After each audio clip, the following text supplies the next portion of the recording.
ጥያቄና መልስ ነው፣ ትምህርት አይደለም። ዮኒ ጥያቄና መልስ። ታንክ ዩ። ጥያቄና መልስ ነው። እሺ ጀምር በሉ። ማን ይጀምር? ሶል ናታኒም ልጠይቅህና ትመልሳለህ። ኦኬ የምጠይቅህ ምንድነው? ልጀምር? ሶል ጀምር በለኛ ወንድም አለ። አይ ጀምር ችግር የለም። የምጠይቅህ ምንድነው? በልሳን ስለመናገር መጽሐፍ ቅዱስ በአማኞች መካከል ይሄ ልሳን እንዳለና ይሄ ሁለት አይነት ልሳን አለ ይላል። በመጀመሪያ ደረጃ አንተ እነኚህ ሁለት አይነት ልሳኖች እንዳሉ ታምናለህ ናታኒም?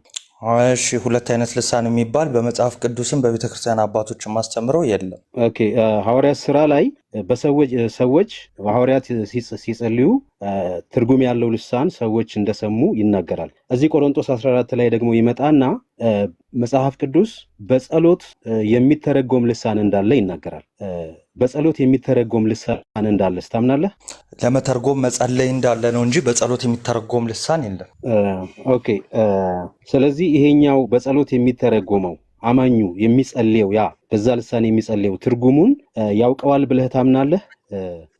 ለመተርጎም ይጸልይ የተባለው ለሰብ ያንን ትርጉሙን ያውቀው የሚጸልይበት ልሳን ያውቀዋል ብለህ ታምናለህ? አንዴ ክሊር አድርገው። የሚጸልይበትን ልሳን ያውቀዋል ወይ? ተርጓሚው ነው አማኙ ያለው ትርጉሙ ለሌሎች ሰዎች አልደረሰም። ይሄ አማኝ ለመተርጎም ደግሞ ይጸልይ ይላል። ለመተርጎም ይጸልይ ብሎ ሲናገር ይሄ አማኝ ትርጉሙን ያውቀው ነበር? አዎ። እንዴት ትረዳ? ምን እያለ እንደሆነ ያውቀዋል። ኦኬ ላስረዳ። ጥሩ እሺ፣ ለማስረዳት ያህል ምንድነው ለመተርጎም ይጸልይ ይላል። ለምን ለመተርጎም ይጸልይ ያለው እያልኩ እኮ ነው። ትርጉሙን ያውቀው ሌላው እንዲሰማ። ኦኬ ከኔ ነው አሮን ነው ወይስ ደግሞ ልመልስልህ? አይ ቲንክ ወይ እኔ ወይ አንተ ኔትወርክ እንትን ያደርጋል እኮ። ልመልስልህ አንዴ ግን ኮንፊርም አድርግልኝ። ኦኬ የኔ አይሰማም? አሁን ትሰማኝ ነበር። አንዴ ኮንፊርም አድርግልኝ። ፖዝ አድርጌዋለሁ። የዲያቆን ናታንም ይሰማል። ይሰማችኋል? አሁን ኦኬ። ስለዚህ ከሱ ነው ይሰማችኋል? ሰሎሞን ይሰማሃል? ያንተ ይሰማኛል የዲያቆን። እሺ የኔ ይሰማሃል? ኦኬ ይሰማል። ይቆራረጣል እንጂ ይሰማል። እሺ ቀጥል አሁን። ኦኬ እሺ በአጭሩ ለመመለስ ምንድነው በልሳን መናገርና መተርጎም የመንፈስ ቅዱስ ስጦታ እንደሆነ አንደኛ ቆሮንቶስ ምዕራፍ 12 ይናገራል ማለት ነው። ስለዚህ መንፈስ ቅዱስ እንደወደደ በልሳን መናገርን ይሰጣል። ልክ ቁጥር 10 ላይ እንደሚናገረው ለአንዱ ደግሞ በዛው የተነገረውን እንዳለ በጸሎት ብቻ የሚተረጎም እንዳለ ይሄንን ታምናለህ አታምንም? በዚህ ቃል መሰረት ማለት ነው። በጸሎት ብቻ የሚተረጎም ልሳን አለ የሚል የመጽሐፍ ቅዱስ አስተምሮ አንድም ቦታ የለም። የተነገረው ልሳን እንዲተረጎም ይጸልይ ነው የተባለው እንጂ በጸሎት የሚተረጎም ብቻ ልሳን አለ የሚል መጽሐፍ ቅዱስ ላይ የለም። አንተ የጠቀስከው ጥቅስ ለእግዚአብሔር ምስጢርን ይናገራል የሚያስተውሉ የለምና ማለቱን ማለት ነው። ሰዎች አሜን ሊሉት የማይችሉት የማይሰሙት ቋንቋ ከሆነ አሜን ሊሉት አይችሉም። ከነሱ የተደበቀ ነገር ነው። ምኑ የሚያወራው ወሬ ለምሳሌ አለ። እሺ ስለዚህ እግዚአብሔርን ቢያመሰግን በተሰጠው ልሳን ሰዎች ግን የሚያመሰግነውን ነገር ካልሰሙት አየህ ለነሱ ምንድነው ምስጢር ነው ማለት ነው። የተደበቀ ነው። ምስጢር ማለት የተደበቀ ማለት ነው። አንዱ ጋር ብቻ ያለ ይሆናል ማለት ነው። ስለዚህ እግዚአብሔርን ያመሰግናል። አዎ አንተማ መልካም ታመሰግናለህ አለ እኮ ዝቅ ብሎ። ግን የሚሰማው ሰው አይታነጽበትም፣ አሜን ሊልህ አይችልም ማለት። ስለዚህ ምን አድርግ? እንዲተረጎም ይጸልይ ወይ ደግሞ እንዲተረጉመው ይጸልይ። ስለዚህ ይጸልይና ምን ያደርጋል? ልክ አንደኛ ቆሮንቶስ ምዕራፍ 12:10 እንዳለው መንፈስ ቅዱስ እንዲተረጎም ስጦታ ይሰጠዋል ማለት ነው። ያ ማለት መጀመሪያ ቻይንኛ ከሆነ የተሰጠው ከዛን ወደ እንግሊዘኛ የመተርጎም ደግሞ ስልጣን ማነው ስጦታ ይሰጠዋል ማለት ነው። እሺ ቀጥል። ቶሎ ለመመለስ ይኸው ሚውት ነህ ሶል ሚውት ነህ ብራዘር። ስልክ እያወራ ነው። አይ ቲንክ ኔትወርኩ በጣም እያስቸገረው ነው መሰለኝ። ኔትወርክ እያስቸገረው ነው። የዋድ እየጠፋ ነው። ምን ተገኝቶ ነው? እኔ እየደበረኝ ነው። የዋድ እየጠፋብኝ ተቃውሞ አለ እዚህ ቤት። ኧረ አለሁ ይሰማል፣ ግን የእኔም ኔትወርክ ባይዞ ላግ እያደረገብኝ ነው። እሺ ታፕ ኮፒ ሊንክ አድርጎ የኔዎቹ ቤተሰብ። ኦኬ ታፕ ኮፒ ሊንክ ከብሩክ ጋር ልቀጥል ዮኒ? ይቻላል ቀጥል። ኦኬ ከፈለጋ 5 ደቂቃ አድርግለት በልሳን የዛን ሰዓት ላይ መንፈሴ ጸልያል እንጂ አለ አይምሮዬ ግን ያለ ፍሬ ነው አለ። ይሄ ሰውዬ የሚጸልየውን በመንፈስ የሚጸልየውን አይምሮ ያውቃል? በአይምሮ ነበረ? እንዴት ነው አይምሮ ይረዳዋል የሚናገረው ነገር ወይስ አይረዳውም ነው? የስ ኦር ኖ በለኝ።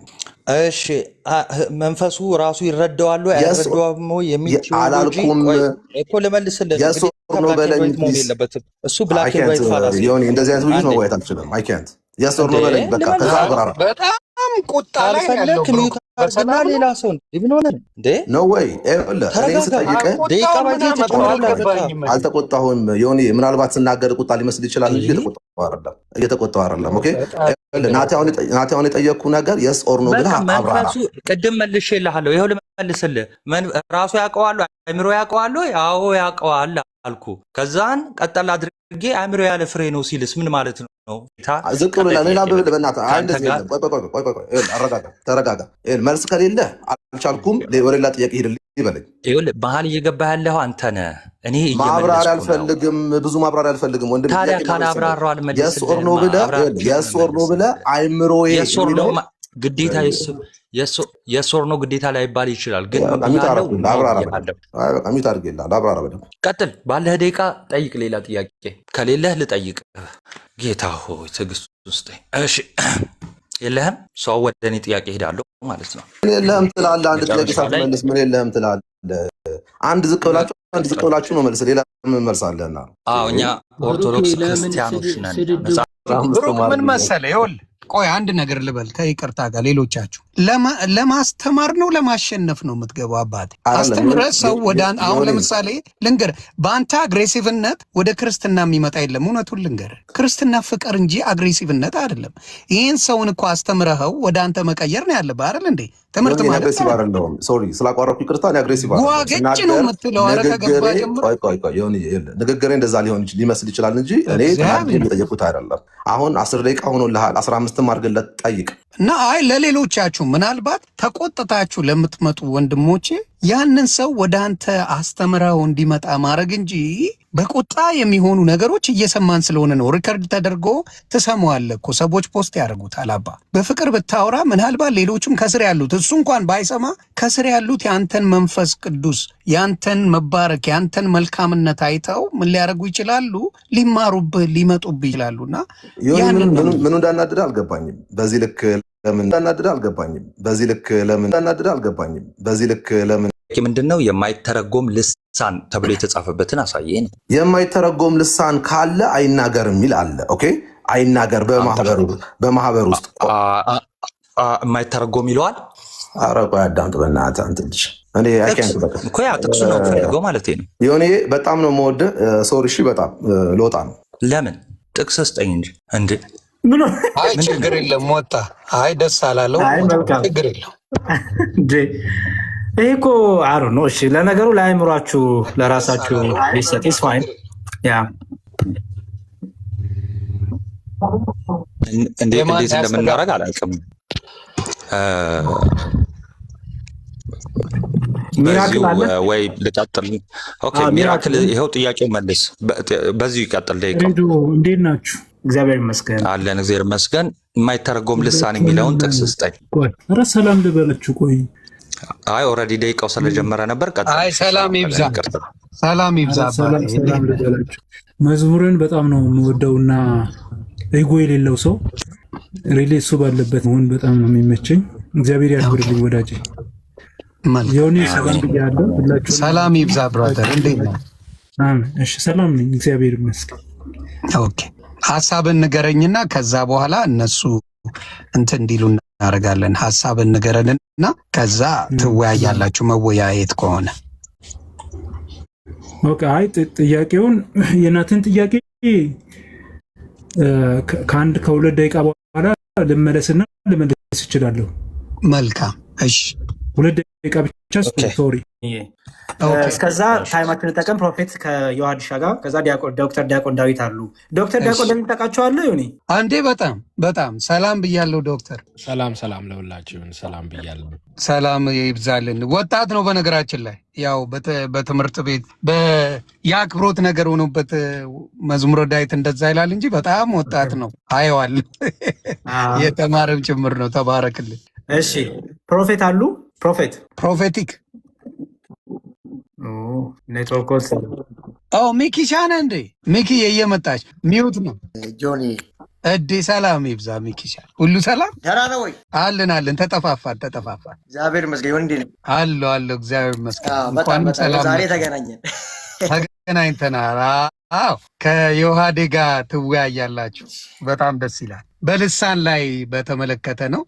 ከዮሐዴ ጋር እንግዲህ ጀምሮ የምትፈልጉት አንዳችሁ ተረጉም ይጸልይ ስለሚል ማለት ነው። እንዲተረጉም ይጸልይ ነው የሚለው።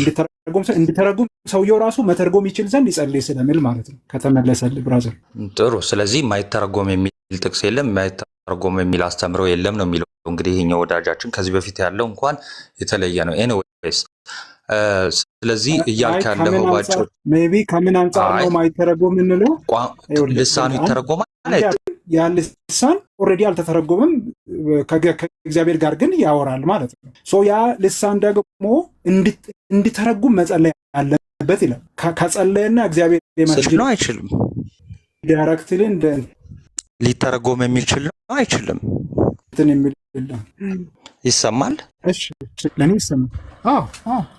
ውጭ ልውጣ። በቃ ሊተረጎም ከቻለ በቃ የማይተረጎም ልሳን የለም ማለት ነው።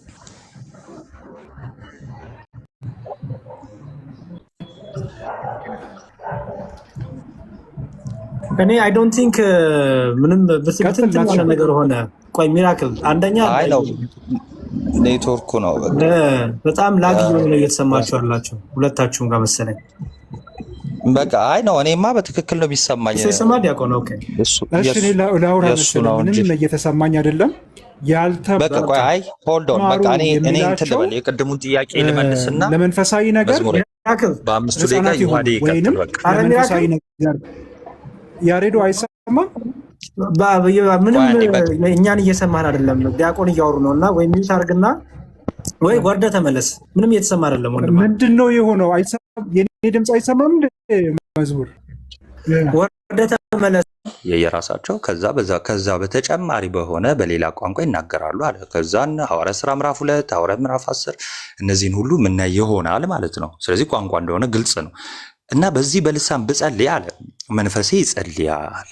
ኦኬ አእምሮዬ ግን ያለ ፍሬ ነው የሚለው ምን ማለት ነው ካሉኝ በኋላ ግን እነሱ በምን አይነት መደምደሚያ መሰላችሁ የወሰዱት? እንደው አእምሮዬ አያውቀው ወይም ደግሞ እኔ አላውቀው የምለውን ካላወቅከው እንዴት ብለህ ትጸልያለህ? ባላወቁትስ ስሙን እንዴት ይጠራሉ ተብሎ አይደለ የተነገረው። ስለዚህ ካላወቅከው የምትናገረውን ስለ እግዚአብሔር ማታውቅ ከሆነ ወይም ደግሞ የምትናገረው ማታውቅ ከሆነ እንዴትም ብለህ ልጠራው አትችልም። ግን ታዲያ ምን ማለት ነው? አእምሮዬ ግን ያለ ፍሬ ነው ማለት እዛው ዝቅ ብለን እናነበዋለን ማለት ነው። ምን አለ እንግዲህ ምንድን ነው? በመንፈስ ጸልያለሁ፣ በአእምሮ ደግሞ ጸልያለሁ፣ በመንፈስ እዘምራለሁ፣ በአእምሮም ደግሞ እዘምራለሁ ካለ በኋላ እንዲያማ ካልሆነ አሁን ተመልከቱ፣ በግል ብቻውን የሚያመሰግን ግን ምእመኑ ወይ ደግሞ ህብረቱ የማይሰማ የማይዘምር የማያመሰግን ከሆነ አንተ በመንፈስ ብትባርክ አለ። በመንፈስ የሚለው ምንድነው? መንፈስ ስጦታ በሆነው በልሳን ብትባርክ ባልተማሩት ምኑን ቋንቋውን ማለት ነው። ቋንቋ ነው ካለን ቋንቋ በትምህርት የሚገኝ ነው። በነገራችን ላይ ሐዋርያው ቅዱስ ጴጥሮስ ሐዋርያት ሥራ ምዕራፍ 2 ላይ የተናገሩት ሙሉ ቋንቋ በትምህርት የሚገኝ ነው። በነገራችን ላይ በትምህርት የሚገኝ ነው። አሁን ላይም በትምህርት እናገኘዋለን። ለምሳሌ ከቤተሰቦቻችን እንማራለን ቋንቋውን። አይ በትምህርት ቤትም ገብተን ደግሞ መማር እንችላለን። ስለዚህ ምን አለ ይኸውላችሁ፣ ባልተማሩት ምኑን ቋንቋውን ማለት ነው። ባልተማሩት ስፍራ የተቀመጠው ምትለውን ካላወቀ እንዴት አድርገው ለምስጋና አሜን ይላል ማለት ነው። ሐዋርያው ቅዱስ ጳውሎስ በትልቅ ቦታ ሰጥቶ የሚናገረው አእምሮ ያለ ፍሬ ነው የሚለው ይኸው ለምስጋና አሜን ካላለ አእምሮ ያለ ፍሬ ነው። ምዕመኑ ፍሬ አላፈራም፣ አልታነጸበትም። ለዛ ነው ከዚህ ከፍ ብላችሁ ልሳን የሚናገር ለማነጽ እንዲሆን እንዲበዛለት ይጸልይ የሚለው ማለት ነው። ስለዚህ ለማነጽ መሆን አለበት። ምኑን? ምዕመኑን፣ ክርስቲያኖችን፣ ህብረቱ አሜን ካላለ ይኸው ያለ ፍሬ ነው። ያለ ፍሬ ማለት ያለ ውጤት ነው ማለት ነው። ፍሬ ማለት ውጤት ማለት ነው በነገራችን ላይ እንጂ ጭራሽ አያቆም አእምሮ የሚል ትርጉም በቤተክርስቲያን አባትም በማንም ፍቺ የለውም። ስለዚህ እዛው ዝቅ ብሎ 16 ላይ ምን ይላል? ይሄው የተቀመጠው እና ቋንቋውን ያልተማረ ማያውቅ ማለት ነው። ልሳኑ ተሰጥቷል፣ ቻይንኛ ይሆናል። ቻይንኛ ስትናገር ቻይንኛ ያልተማረ ሰው የማያውቅ ሰው ቅዱስ ጳውሎስ ምን እያለ ነው? በልሳን የምትናገሩ ፍሬ ለማፍራት ይሁን እያለን ለማነጽ ይሁን። ኦኬ ምዕመኑ አብሮ አሜን ማለት አለበት። ስለዚህ እሱ ጸሎታዊት ደሜ ምንድነን? በእነሱ አይን የማናምነና ለእኛ ምልክት ይሆን ዘንድ ነው። እንዴት? እኛ የምንናገረውን ቋንቋ እነሱ ከመጀመሪያው ሳይናገሩት ከዛ መንፈስ ቅዱስ እንደሰጣቸው ያሳዩንና ወደ እነሱ እንድንሄድ የሚያደርግ ነው። ማስረጃ ሐዋርያ ሥራ ምዕራፍ 2 ላይ ይኸውላችሁ የመንፈስ ቅዱስ ስጦታን ሰጠና ከዛስ ምን ብሎ ተገረሙ? እነዚህ የገሊላ ሰዎች አናውቃቸውም እንዴት በገዛ ቋንቋችን አወሩ? ያወሩት እኮ በገዛ ቋንቋችሁ እኮ መንፈስ ቅዱስ ሰጥቷቸው ነው፣ ኬትም አምጥተው አይደለም። መንፈስ ቅዱስ የሚባል አለ። አያችሁ፣ ምልክት ይሆናል። ለሚያምኑ አይደለም ነው የሚለው ጭራሽ። ስለዚህ ለማያምኑ የተሰጠ ነው ይሄ ልሳን። ለማያምኑ እንዴት ነው የተሰጠው? ይኸው በቃ ሁላችሁ የምትናገሩትን ቋንቋ እኔ ከልጅነቴ ጀምሮ እንደማልናገር ታውቃላችሁ። ከዛ ሰደሊ የሆነ ሰዓት ላይ ቢሰጠኝ መንፈስ ቅዱስ እንደሰጠኝ ነግራችኋለሁ። በመንፈስ ቅዱስ እንድታምኑ ነው። ስለዚህ በሐዋርያት አገልግሎት ምንድነው መንፈስ ቅዱስ አብሮ ይመሰክራል። እነዚህን ስጦታዎች እየሰጠ እዚሁ አንደኛ ቆሮንቶስ በቀረኝ ሰከንድ እዚሁ አንደኛ ቆሮንቶስ ምዕራፍ 12:10 ላይ ምን ይላል? በልሳን መናገርን ማን ይሰጣል? መንፈስ ቅዱስ ካለ በኋላ ይኸው የተነገረውን መተርጎም ነው የሚሰጠው ይላል ማለት ነው። ቴንክ ዩ። እሺ ዲያቆን እናመሰግናለን። ጊዜ ይስጥልን። ዮሐድሻና ፕሮፌት አሉ። ፕሮፌት አለው መዝሙር። እሺ እንኳን በሰላም መጡ። ሰላም ኖት? ይሰማል? አዎ ይሰማል። አይሰማም? እግዚአብሔር ይመስገን፣ ሁሉ መልካም። እግዚአብሔር ይመስገን። ይሰማል። እሺ ዮሐድያ አለ? ኦኬ ይሰማል አሁን? ጥሩ። እሺ እንዴት ነው የምናደርገው? ጥያቄና መልስ ወይስ እንዴት ነው? የተወሰነ ሀሳብ መስጠት ትፈልጋላችሁ? 5 ደቂቃ እንስትና ከዛ 5 ደቂቃ አንድ ሀሳብ ስጡ። ከዛ ወደ ጥያቄና መልስ እናደርግ። 5 ደቂቃ በጣም ብዙ ነው። 3 ይሁን። እሺ አሪፍ ሀሳብ። 5 ቢሆን ማለት መዝሙር 5 ላድርገውና ሩሳዊ ስለሚል ያው ሰርተን ሁለታችንም 5 ደቂቃ 5 ላድርገውና በእርል የጨረሰ ችግር የለውም። እሺ ማን ይጀምር? ምናልባት የኛ አፈርሜቲቭ ፕሮፌት ስለሆኑ ምናልባት ሀሳቡ ቢጀምሩ ጥሩ ነው። እሺ ፕሮፌት ይጀምራሉ? የዋድ ቢጀምር ጥሩ ነው። የዋድ ቢጀምር ደስ ይለኛል። ፕሮፌት አሁን እኔ የለም ይሄ የማይተለው አፈርሜቲቭ አክሽን የሚያነሱት እርሶ ነው። እንግዲህ ከዲያቆን ጋር ሲነሳ የነበረው ሀሳብ ኦልሬዲ ሀሳቡ ስለተሰጠበት እስቲ አለ ምትለ አይ ቲንክ ወጣ ስለሆን ከአንተ እያልኩ ብጠራ ጥሩ ነው እና አንተ ደግሞ ጀምር ይበሉኝ። ጀምር ደቂቃ ያዙልኝ። መዝሙረሽ ችግር የለውም። ጀምር አስጀምረው። ኦኬ እሺ፣ በጌታ በኢየሱስ መጀመሪያው የመጀመሪያው ስለ ልሳን ሲወራ ልሳን የጸጋ ስጦታ እንደሆነ ይታመናል። ቅድም ወንድሞች ምን ሚውት ላይ ነኝ እንዴ? ሚውት ላይ ነኝ። ይሰማል። ቀጥሉ። መዝሙር እሰማለሁ እና የጸጋ ስጦታ እንደሆነ መጽሐፍ ቅዱስ ይናገራል። ከዛ ባለፈ ልሳንን የመጀመሪያ ማርቆስ ወንጌል ምዕራፍ 16 ቁጥር 17 ላይ እናያለን። ከዛ በኋላ ማቴዎስ 3 ላይ ማቴዎስ 16 ላይ ማርቆስ 16 ላይ ሐዋርያት ሥራ ምዕራፍ 1:5 ላይ 1:8 ላይ ከዛ 2 ላይ ሐዋርያት ሥራ 10 ሐዋርያት ሥራ 19 ላይ ከዛ ቆሮንቶስ ምዕራፍ 12 ከዛ አንደኛ ቆሮንቶስ ምዕራፍ 14 ላይ በደንብ ወርድበታለሁ። ማርቆስ ላይ እንዴት ተቀመጠ ከተባለ በተስፋ መልኩ ሲቀመጥ እናያለን። ስለ ልሳን ምን አይነት ተስፋ ነው ጌታ የተናገራቸው ሲባል ሀፕን አላደረገም ግን ተነግሯል። 17 እንደዚህ ይላል፣ የሚያምኑት እነዚህ ምልክቶች ይከተሏቸዋል፣ በስሜ አጋንንት ያወጣሉ፣ በአዲስ ልሳን ይናገራሉ ብሎ ክሌም ያደርጋል። ይህ ማለት ሀፕን አድርጓል ማለት አይደለም፣ ግን በተስፋ መልኩ ሲቀመጥ እናያለን ጌታ ኢየሱስ ለሐዋርያቶች ሲነግራቸው። ከዛ ባለፈ ዮሐንስም ሲናገር እኔ በውሃ አጠምቃለሁ ከዛ በመንፈስ ቅዱስና በእሳት ያጠምቃቸዋል ብሎ ይናገር ነበር በማቴዎስ ወንጌል ምዕራፍ 3:11። ብዙ ጊዜ ልሳን ሐዋርያት ሥራ ላይ ከመንፈስ ቅዱስ ጥምቀት በኋላ ተከታትሎ ሲመጣ ቆርኔሌዎስ ጋር እናያለን። እዛ ደግሞ ኤፌሶን ያሉት ከጥምቀት ጋር ሲጋፈሉት እናያለን ማለት ነው። እዚህ ሐዋርያት ሥራ ምዕራፍ 1 ላይ አሁንም በተስፋ ሲቀመጥ እናያለን። ልሳን የት ላይ? ሐዋርያት ሥራ ምዕራፍ 1 ቁጥር 5 እንደዚህ ይላል። 5 ላይ እንደዚህ ይላል ቁጥር 5 ዮሐንስ በውሃ አጥምቆ ነበርና እናንተ ግን ከጥቂት ጊዜ በኋላ በመንፈስ ቅዱስ ትጠመቃላችሁ። ለምን? ልሳን መናገር ከመንፈስ ቅዱስ ጥምቀት በኋላ ይመጣ እንደሆነ ክሌም ሰጥቶ ያልፋል። ቁጥር 8 ላንብብላችሁ። ሐዋርያት ሥራ ምዕራፍ 1 ቁጥር 8 ነገር ግን ይላል መንፈስ ቅዱስ በእናንተ ላይ በሚወርድበት ጊዜ ኃይልን ትቀበላላችሁ፣ በኢየሩሳሌም በይሁዳና በሰማርያ እስከ ምድር ዳርቻ ሁሉ ምስክሮቼ ትሆናላችሁ ብሎ ክሌም ካደረገ በኋላ ልክ እንደ ተስፋው ማርቆስ ወንጌል ምዕራፍ 16 17 ላይ በተስፋ መልክ ተቀምጧል።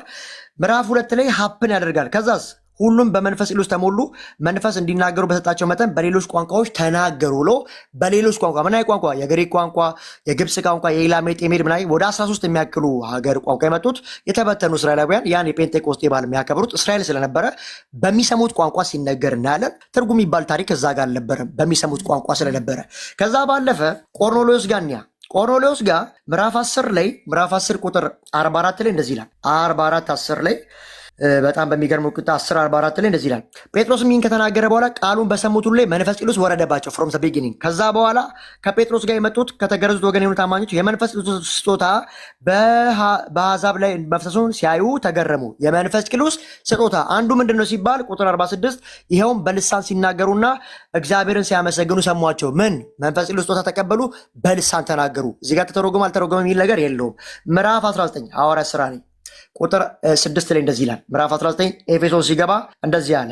ጳውሎስም እጁን በላያቸው ላይ በጫነ ጊዜ መንፈስ ቅዱስ ወረደባቸው፣ በሌሎች ቋንቋዎችም ተናገሩ። ኢኒሴንስ መንፈስ ቅዱስን መቀበል፣ መሞላት፣ መጠመቅ፣ ከዛ ደግሞ የጸጋ ስጦታ እናያለን ማለት ነው። በሐዋርያት ሥራ ይሄን ካየን ወደ አንደኛ ቆሮንቶስ እንሄዳለን። አንደኛ ቆሮንቶስ ላይ ቀደም ሲነሳ እንደነበረው 12:10 ላይ ልሳን የጸጋ ስጦታ ሆኖ ተቀምጧል። ልሳን የጸጋ ስጦታ ሆኖ ተቀምጧል። አንደኛ ቆሮንቶስ ምዕራፍ 12 ቁጥር 10 እንደዚህ ይላል።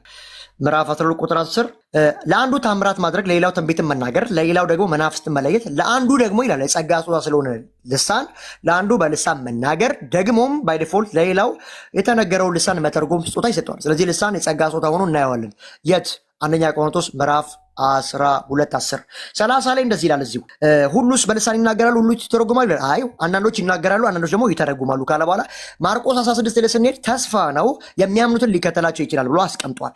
እዚህ ደግሞ አንደኛ ቆሮንቶስ ምዕራፍ 14 ላይ ስንገባ ምዕራፍ 2 ቁጥር 2 ላይ ልሳንና ሴክሬት እንደሚያወራ ከእግዚአብሔር ጋር ሚስጥር እንደሚያወራ ይናገራል።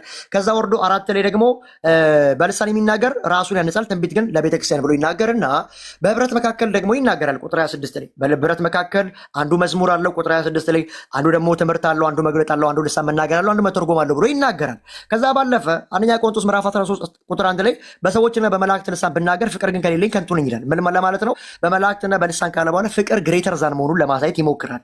ከዛ በኋላ 8 ላይ ፍቅር ከቶ አይወድቅም፣ ነገር ግን ትንቢት ይሻራል። ዛሬ አይደለም ነገ ይሻራል። ፕሮባቢሊቲ ነው። ፍጹም የሆነ ሲመጣ ልሳን ቢሆን ይቀራል፣ ቀርቷል ሳይሆን ገና ነው የሚቀረው። ሙሉ የሆነ ሲመጣ ቁጥር 10 ላይ ያብራራል።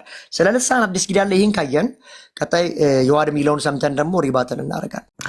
ኦኬ እሺ ፕሮፌት ቴንክ ዩ። አይ ቲንክ ደቂቃ ይጀምሯል። ልቀጥል እንግዲህ ባይዘዌ ልሳን ማለት ከመሰረታዊ ትርጉሙ ስንጀምር የግዕዝ ቋንቋ ነው። ምንም የተለየ ትርጉም የለውም። በቃ ቋንቋ ማለት ነው። ሌላ ምንም ትርጉም የለውም። ቋንቋ ያልሆነ ቋንቋ ማለት ደግሞ ባይኔቸር መግባቢያ ወይም ደግሞ አንዱ ከአንዱ ጋር የሚግባባበት መነጋገሪያ መግባቢያ ማለት ነው። ዘን አንድ ልሳን መግባቢያነቱ ቀርቶ ግራ ማጋባት ከጀመረ ኢዝ ኖ ሞር ልሳን ወይም ደግሞ ቋንቋ መሆኑ ቀርቷል ማለት ነው። ታዲያ ምን ሆኗል? የነገሮች መጋጨትና ጫጫታ ብቻ ሆኖ ይቀራል ማለት ኦኬ። ሶ ከዛ አንጻር የሚታይ ነው። ሶ መጽሐፍ ቅዱስ ስለ ልሳን ምን ብለዋል?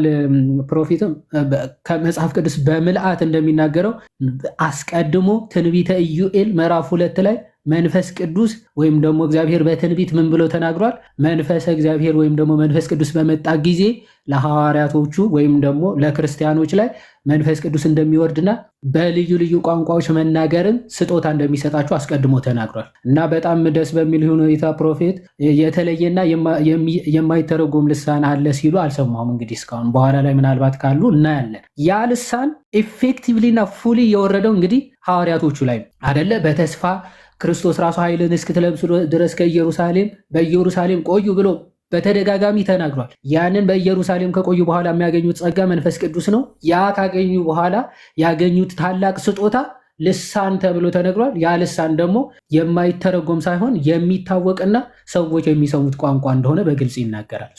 ከሐዋርያት ሥራ ምዕራፍ 1 ጀምሮ ያለውን በተስፋ ቃል መንፈስ በወረደላችሁ ጊዜ በመንፈስ ቅዱስ በተጠመቃችሁ ጊዜ ስለሚል እሱን እንዘለውና የተለየ ሀሳብ ስላልተነሳ ምዕራፍ 2 ግን በጣም በሚገርም ሁኔታ ተስፋ የተገባለት ያን መንፈስ ቅዱስ በትንቢተ ኢዩኤል የተነገረው ያ መንፈስ ቅዱስ በወንዶች በሴቶች ሁሉ ላይ ሲወርድ ምን አይነት ልሳን የሰጠው የሚለውን ለሐዋርያቶቹ የሰጣቸውን ስፒሪት ወይም ደግሞ የሰጣቸውን ልሳን ካልተቀበልክ በቃ አንተ የሐዋርያቱ መንፈስ አይደለም የተቀበልከው ማለት ነው። ለሐዋርያቶቹ እንግዲህ በዓለ ሀምሳ የተባለውን ቀን በደረሰ ጊዜ ሁሉ በአንድ ልብ ሆነው አብረው ሳሉ ድንገት እንደሚነጥቅ አውሎ ነፋስ ከሰማይ ድምፅ መጣ፣ ተቀምጠውም የነበሩትንም ቤት ሁሉ ሞላው ይላል። አሁን የመንፈስ ቅዱስ በኃይል መምጣት እዚህ እንመለከታለን። እንደ እሳትም የተከፋፈሉ ልሳኖች ታዩአቸው ይላል። ልሳኖች ታዩአቸው። ኦኬ፣ ያ የታየው ልሳን ምን? በእያንዳንዳቸውም ላይ ተቀመጡባቸው። ልሳኖች ናቸው የተገለጠው። መንፈስ ቅዱስ የገለጠው ልሳኖች ነው እና በእያንዳንዱ ሐዋርያ ላይ ተቀምጧል ይሄ ልሳን እና በሁሉም መንፈስ ቅዱስ ሞላባቸው ይላል። ልሳኑ የገለጠው ማለት ነው መንፈስ ቅዱስ ነው። መንፈስም ይናገሩ ዘንድ እንደሰጣቸው በሌላ ልሳን ተናገሩ፣ ይናገሩ ጀመር ይላል። ስለዚህ በሌላ ልሳን መናገር ጀመሩ። በሌላ ልሳን ማለት እነርሱ ካደጉበት ከተወለዱበት ቋንቋ ሌላ የሆነ መንፈስ ቅዱስ የገለጠላቸው በጣም ብዙ ቋንቋ አለ ማለት እሱ ነው በቃ ልሳን ማለት። ኦኬ፣ በሌላ ልሳን ሐዋርያቶቹ የተገለጠላቸው ይህንን። ስለዚህ መናገር ጀመሩ። ሲናገሩ ምን አሉ? ህዝቡ ሁሉ ተነስቶ ምን አለ? ተገርመውም ተደንቀውም እንዲህ አሉ፣ እነሆ እነዚህ የሚናገሩት እዛ የተሰበሰቡ እያንዳንዳቸው ከአረብም የመጣለ ከፍልድ ካልስታችሁ ጥሩ ፕሮፌት አሉ አለው መዝሙሬ። እሺ ዮሐድ ያነሳው ሀሳብ ላይ እርሶ ደግሞ ማፍረስ የሚለው ቃል አይገልጸውም፣ ግን ሀሳቦታ የዮሐድ ሀሳብ ላይ አስተያየት ይስጡ። 3 ደቂቃ አሉት። ዮሐድ ደግሞ እርሶ ላይ ስታ፣ ከዛ ጥያቄና መልስ እናደርጋለን። ልጀምር? ትችላለህ። ኦኬ እሺ። የመጀመሪያው እንግዲህ ወንድማችን ዮሐድ የኢዩኤል መጽሐፍ ምዕራፍ 2 ነው ክሌም ያደረገው። እንግዲህ በዛ ቀን የሚታወቅ ነው። ኢዩኤል ምዕራፍ 2 ቁጥር 28 ላይ ትንቢት ተነግሯል። ከዚያ በኋላ በመንፈስ በስጋ ለባሽ ሁሉ ላይ መንፈሴን አፈሳለሁ፣ ወንዶችና ሴቶች ልጆች ትንቢትን ይናገራሉ የሚለው እንጂ ልሳንን አይልም እዚህ አካባቢ። ከዛ ሽማግሌዎች ህልምን ያለማሉ፣ ጎረምሶች ደግሞ ራእይን ነው የሚለው እንጂ ሊትራሊ ልሳን የሚል ቃል አይናገርም። እንደው ስለ ልሳን ካስፈለገ እንደውም እዚህ ኢሳያስ ምዕራፍ 28 ማንሳት የተሻለ ይመስለኝ ነበር። እሱን ቢያነሳ ጥሩ ነበር። ኢሳያስ ምዕራፍ 28 ላይ እንደዚህ ይላል ከቁጥር 49 ጀምሮ 28 ኢሳያስ 28 ከ11 ጀምሮ 11 እና 12 እንደዚህ ይላል። ኢሳያስ ምዕራፍ 28 11 ላይ እንግዲያማ እግዚአብሔር በባዕዳን ልሳን ሲናገር በኢዩኤል ላይ የተነገረው ያ ነው። ከጌታ ማለት ጌታ በስጋ ለባሽ ልጅ መንፈሴን አፈሳለሁ ትንቢት ይናገር ብሎ የተናገረውን ሲያስታውስና ሪቬል ሲያደርግላቸው እናያለን። ታዲያ ዮሐድ ላይ አንድ ያዝኩት ነገር ምንድን ነው? ልሳን ቋንቋ ብቻ ነው የሚል አይነት ክሌም አስቀምጧል። አንድ ነው ሁለት ነው አላለም፣ ግን ቋንቋ ነው ካለ ባይ ዲፎልት ምን እያለ አንድ ብቻ ነው እያለ ነው ማለት ነው። ስለዚህ ልሳን ቋንቋ ነው ብሏል። ታዲያ እኔ ሌሎች ጥያቄዎች ይነሱብኛል። ለምን ከተባለ ልሳን በሐዋርያት ሥራ ምዕራፍ 2 ላይ ብቻ ሀፕን ያደረገ አይደለም። ቅድም እንደ ተስፋ ፍሮም ዘ ቢጊኒንግ ሳነሳ ተስፋ ሆኖ ማርቆስ 16:17 ላይ ተቀምጧል። የሚያምኑትን በአዲስ ቋንቋ ይናገራሉ የሚል ነበረ። እሱን እንዴት ነው የሚያየው? ይሄን እንደ ጥያቄ ያቀርብለታል። ከዛ ባለፈ አንደኛ ቆሮንቶስ ምዕራፍ 14 ቁጥር 2 ላይ ሚስጥርን ይናገራል በልሳን የሚናገር ለሰው ሳይሆን ለእግዚአብሔር ነው ይላል። እሱን አልለካውም። 4 ላይም ልክ እንደዛው 13 አንድ ላይ ደግሞ በሰውና በመላእክት ልሳን የሚለው ነበረ። ታዲያ አንተ ቋንቋ ብቻ ነው ካልክ እዛ ጋር በመላእክት የሚለው ቋንቋ ነው እያለ ነው። ለሱ መልስ ያስፈልገናል ማለት ነው። ከዛ ባለፈ አንደኛ ቆሮንቶስ ምዕራፍ 14 ቁጥር 26 ላይ ሁላችሁ ስትሰባሰቡ ይላል። አንዱ መዝሙር አለው፣ አንዱ ትምህርት አለው፣ አንዱ ልሳን መናገር አለው፣ መተርጎም አለው እያለ ቋንቋ ነው ካልከን እዛ ጋር ለምን መተርጎም ለምን መናገር ብሎ ሲናገር ታያለ። ከዛ ባለፈ ልሳን የጸጋ ስጦታ ነው ወይ ብዬ ጠይቀዋለሁ። ይሄን አላነሳም። ለምን ሲባል አንደኛ ቆሮንቶስ ምዕራፍ 12:10 ላይ የአንዱ መንፈስ ለሚፈልገው ጸጋን ይሰጣል። ለአንዱ ዲዘርቬሽን፣ ለአንዱ መለየት፣ ለአንዱ በልሳን መናገር፣ ለአንዱ መተርጎም ይላል። ታዲያ የአንደኛ ቆሮንቶስ ምዕራፍ 12 ቁጥር 10 እና ደግሞ ታች 30 ላይ ወርዶ ሁሉም በልሳን ይናገራሉ ሁሉ ይተረጉማሉ ብሎ ለምን አስቀመጠ? ይሄን በደንብ ማየት ይኖርበታል። ቀጥታ ግን እሱ ያገናኘው ኢዩኤል ምዕራፍ 2ን ከሐዋርያት ሥራ ምዕራፍ 2 ብቻ ቁጭ አድርጎት ቆርኔሌዎስም አለ እዛ ጋር ጥቅስ አያመጣም። በልሳን ተናገሩ እንጂ የሚለው በሚሰሙት በአሕዛብ ቋንቋ ተናገሩ የሚል ቃል ስለሌለ። ኦኬ እሺ፣ ሪሰት ይደረግና እሺ፣ ልጅ 3 ደቂቃ። እሺ ኦኬ፣ ወደ መልሱ ስገባ በብሉይ ኪዳን የተነገረው ልሳን ነው በሐዲስ የተነገረው ብያለሁ። እሱ በትንቢተ ኢዩኤል በወንዶች እና በሴቶች ላይ እንደሚመጣ ከዛ በልሳኖች እንደሚናገሩ ትንቢተ ኢሳያስ ምዕራፍ 28 ላይ ተጠቅሷል። ቆሮንቶስ ምዕራፍ 14 ከቁጥር 2 ላይ ለእግዚአብሔር እንጂ ለሰው አይናገርም የሚለው የማይታወቅ ልሳን ማለት አይደለም። ምን ማለት ነው? አሁን በአንድ ማህበር ውስጥ ስለ ማህበር ነው እየተናገረ ያለ ሐዋርያ ቅዱስ ጳውሎስ። ማህበር ላይ ተሰባስበው አንድ ሰው ያ ማህበር የማይሰማው ግን ለእያንዳንዱ ነገድ የሚሆን ቋንቋ ተገልጾላቸዋል። ለዛ ማህበር ማይሆን ቋንቋ ተጠቅመው ግን የሚሰብክ ከሆነ ወይም ደግሞ በዛ ማህበር ውስጥ ተገለጸልን ብለው ብቻ ማህበሩ የማይሰማው ቋንቋ የሚናገሩ ከሆነ እሱ ይታነጽበታል፣ ማህበሩ ግን አይታነጽበትም ማለት ነው። እዛ ያለው ማህበር አይሰማው፣ ነገር ግን የሚሰማው የሚያደርገው ጸሎት እግዚአብሔር ይሰማዋል የሚል ሀሳብ ነው ያለው። እሱ በስፋት ጥያቄና መልስም ስለምንሄድበት ችግር የለውም። አንደኛ ቆሮንቶስ ምዕራፍ 12 እኮ የሰውና የመላእክት ልሳን ብሎ እኮ ይናገራል። መላእክትም ልሳን እንዳላቸው እሱ መላእክት ልሳን አላቸው ለማለት አይደለም በጭራሽ። አዲሱ መደበኛ ትርጉም የፕሮቴስታንቶቹ ራሱ ምንድነው የሚለው? ግነታዊ አገላለጽ ብሎ ነው የሚገልጸው። ምክንያቱም እንደው እንዲህ እንኳን ባደርግ ማለት የምርም እንደዛ አላቸው ወይም ደግሞ እንደዛ የሚሆን ሰው አለ ማለት አይደለም። እሱን ማረጋገጥ የምንችለው ዝቅ ብለን እንደው እውቀትን ሁሉ እንኳን ቢኖረኝ ብሎ ይናገራል ሐዋርያ ቅዱስ ጳውሎስ። እውቀት ሁሉ ሊኖረው አይችልም። ጥበብን ሁሉ ቢኖረኝ ብሎ ይናገራል። ጥበብን ሁሉ ራሱ ሊኖረው አይችልም ሰው። ግን ምንድነው? ግነታዊ አገላለጽ ነው። እንደዚህ እንኳን ቢሆን የማይሆን ነው። ግን እንደዚህ እንኳን ቢቻል ኖሮ ራሱ ምንድነው? ፍቅር ግን ከሌለኝ ከንቱ ነው የሚለውን ለመግለጽ ግነታዊ አገላለጽ የተጠቀመው ነው። ይሄ የፕሮቴስታንት አዲሱ መደበኛ ትርጉም ቀጥታ መመልከት አስፈላጊ ነው። የጸጋ ስጦታ ነው ወይ ብሏል። ኦፍኮርስ አዎ የጸጋ ስጦታ ነው። ግን ለእያንዳንዱ የሚሰጥ የጸጋ ስጦታ ደግሞ አይደለም። እናንተ በአይነሴሲቲ ነው የምታደርጉት። እያንዳንዱ ክርስቲያን ሲሆን ሲጠመቅ በቃ ልሳን ይናገራል። ሌሎቹ ግን አትጠሯቸውም። መተርጎም፣ አጋንንትን ማውጣት፣ ሌሎቹ አትጠቅሷቸውም። እችን ፓርት ብቻ ግን በቃ ለሁሉም የተሰጠች አድርጋችሁ ትናገራላችሁ። አዎ የመንፈስ ቅዱስ ስጦታ ነው። ሐዋርያት እኮ ተሰጥቷቸው እንጂ ተምረውት ወይም ደግሞ ያደጉበት ቋንቋ አይደለም የተናገሩት፣ በመንፈስ ቅዱስ የተሰጣቸው ነው። ጸጋ ነው ማለት ነው። ቆርኔሌዎስ ደግሞ የሚሰማ ቋንቋ ነው የተናገረው። ኦፍኮርስ እዛው ክፍሉ እኮ ምንድነው የሚለው?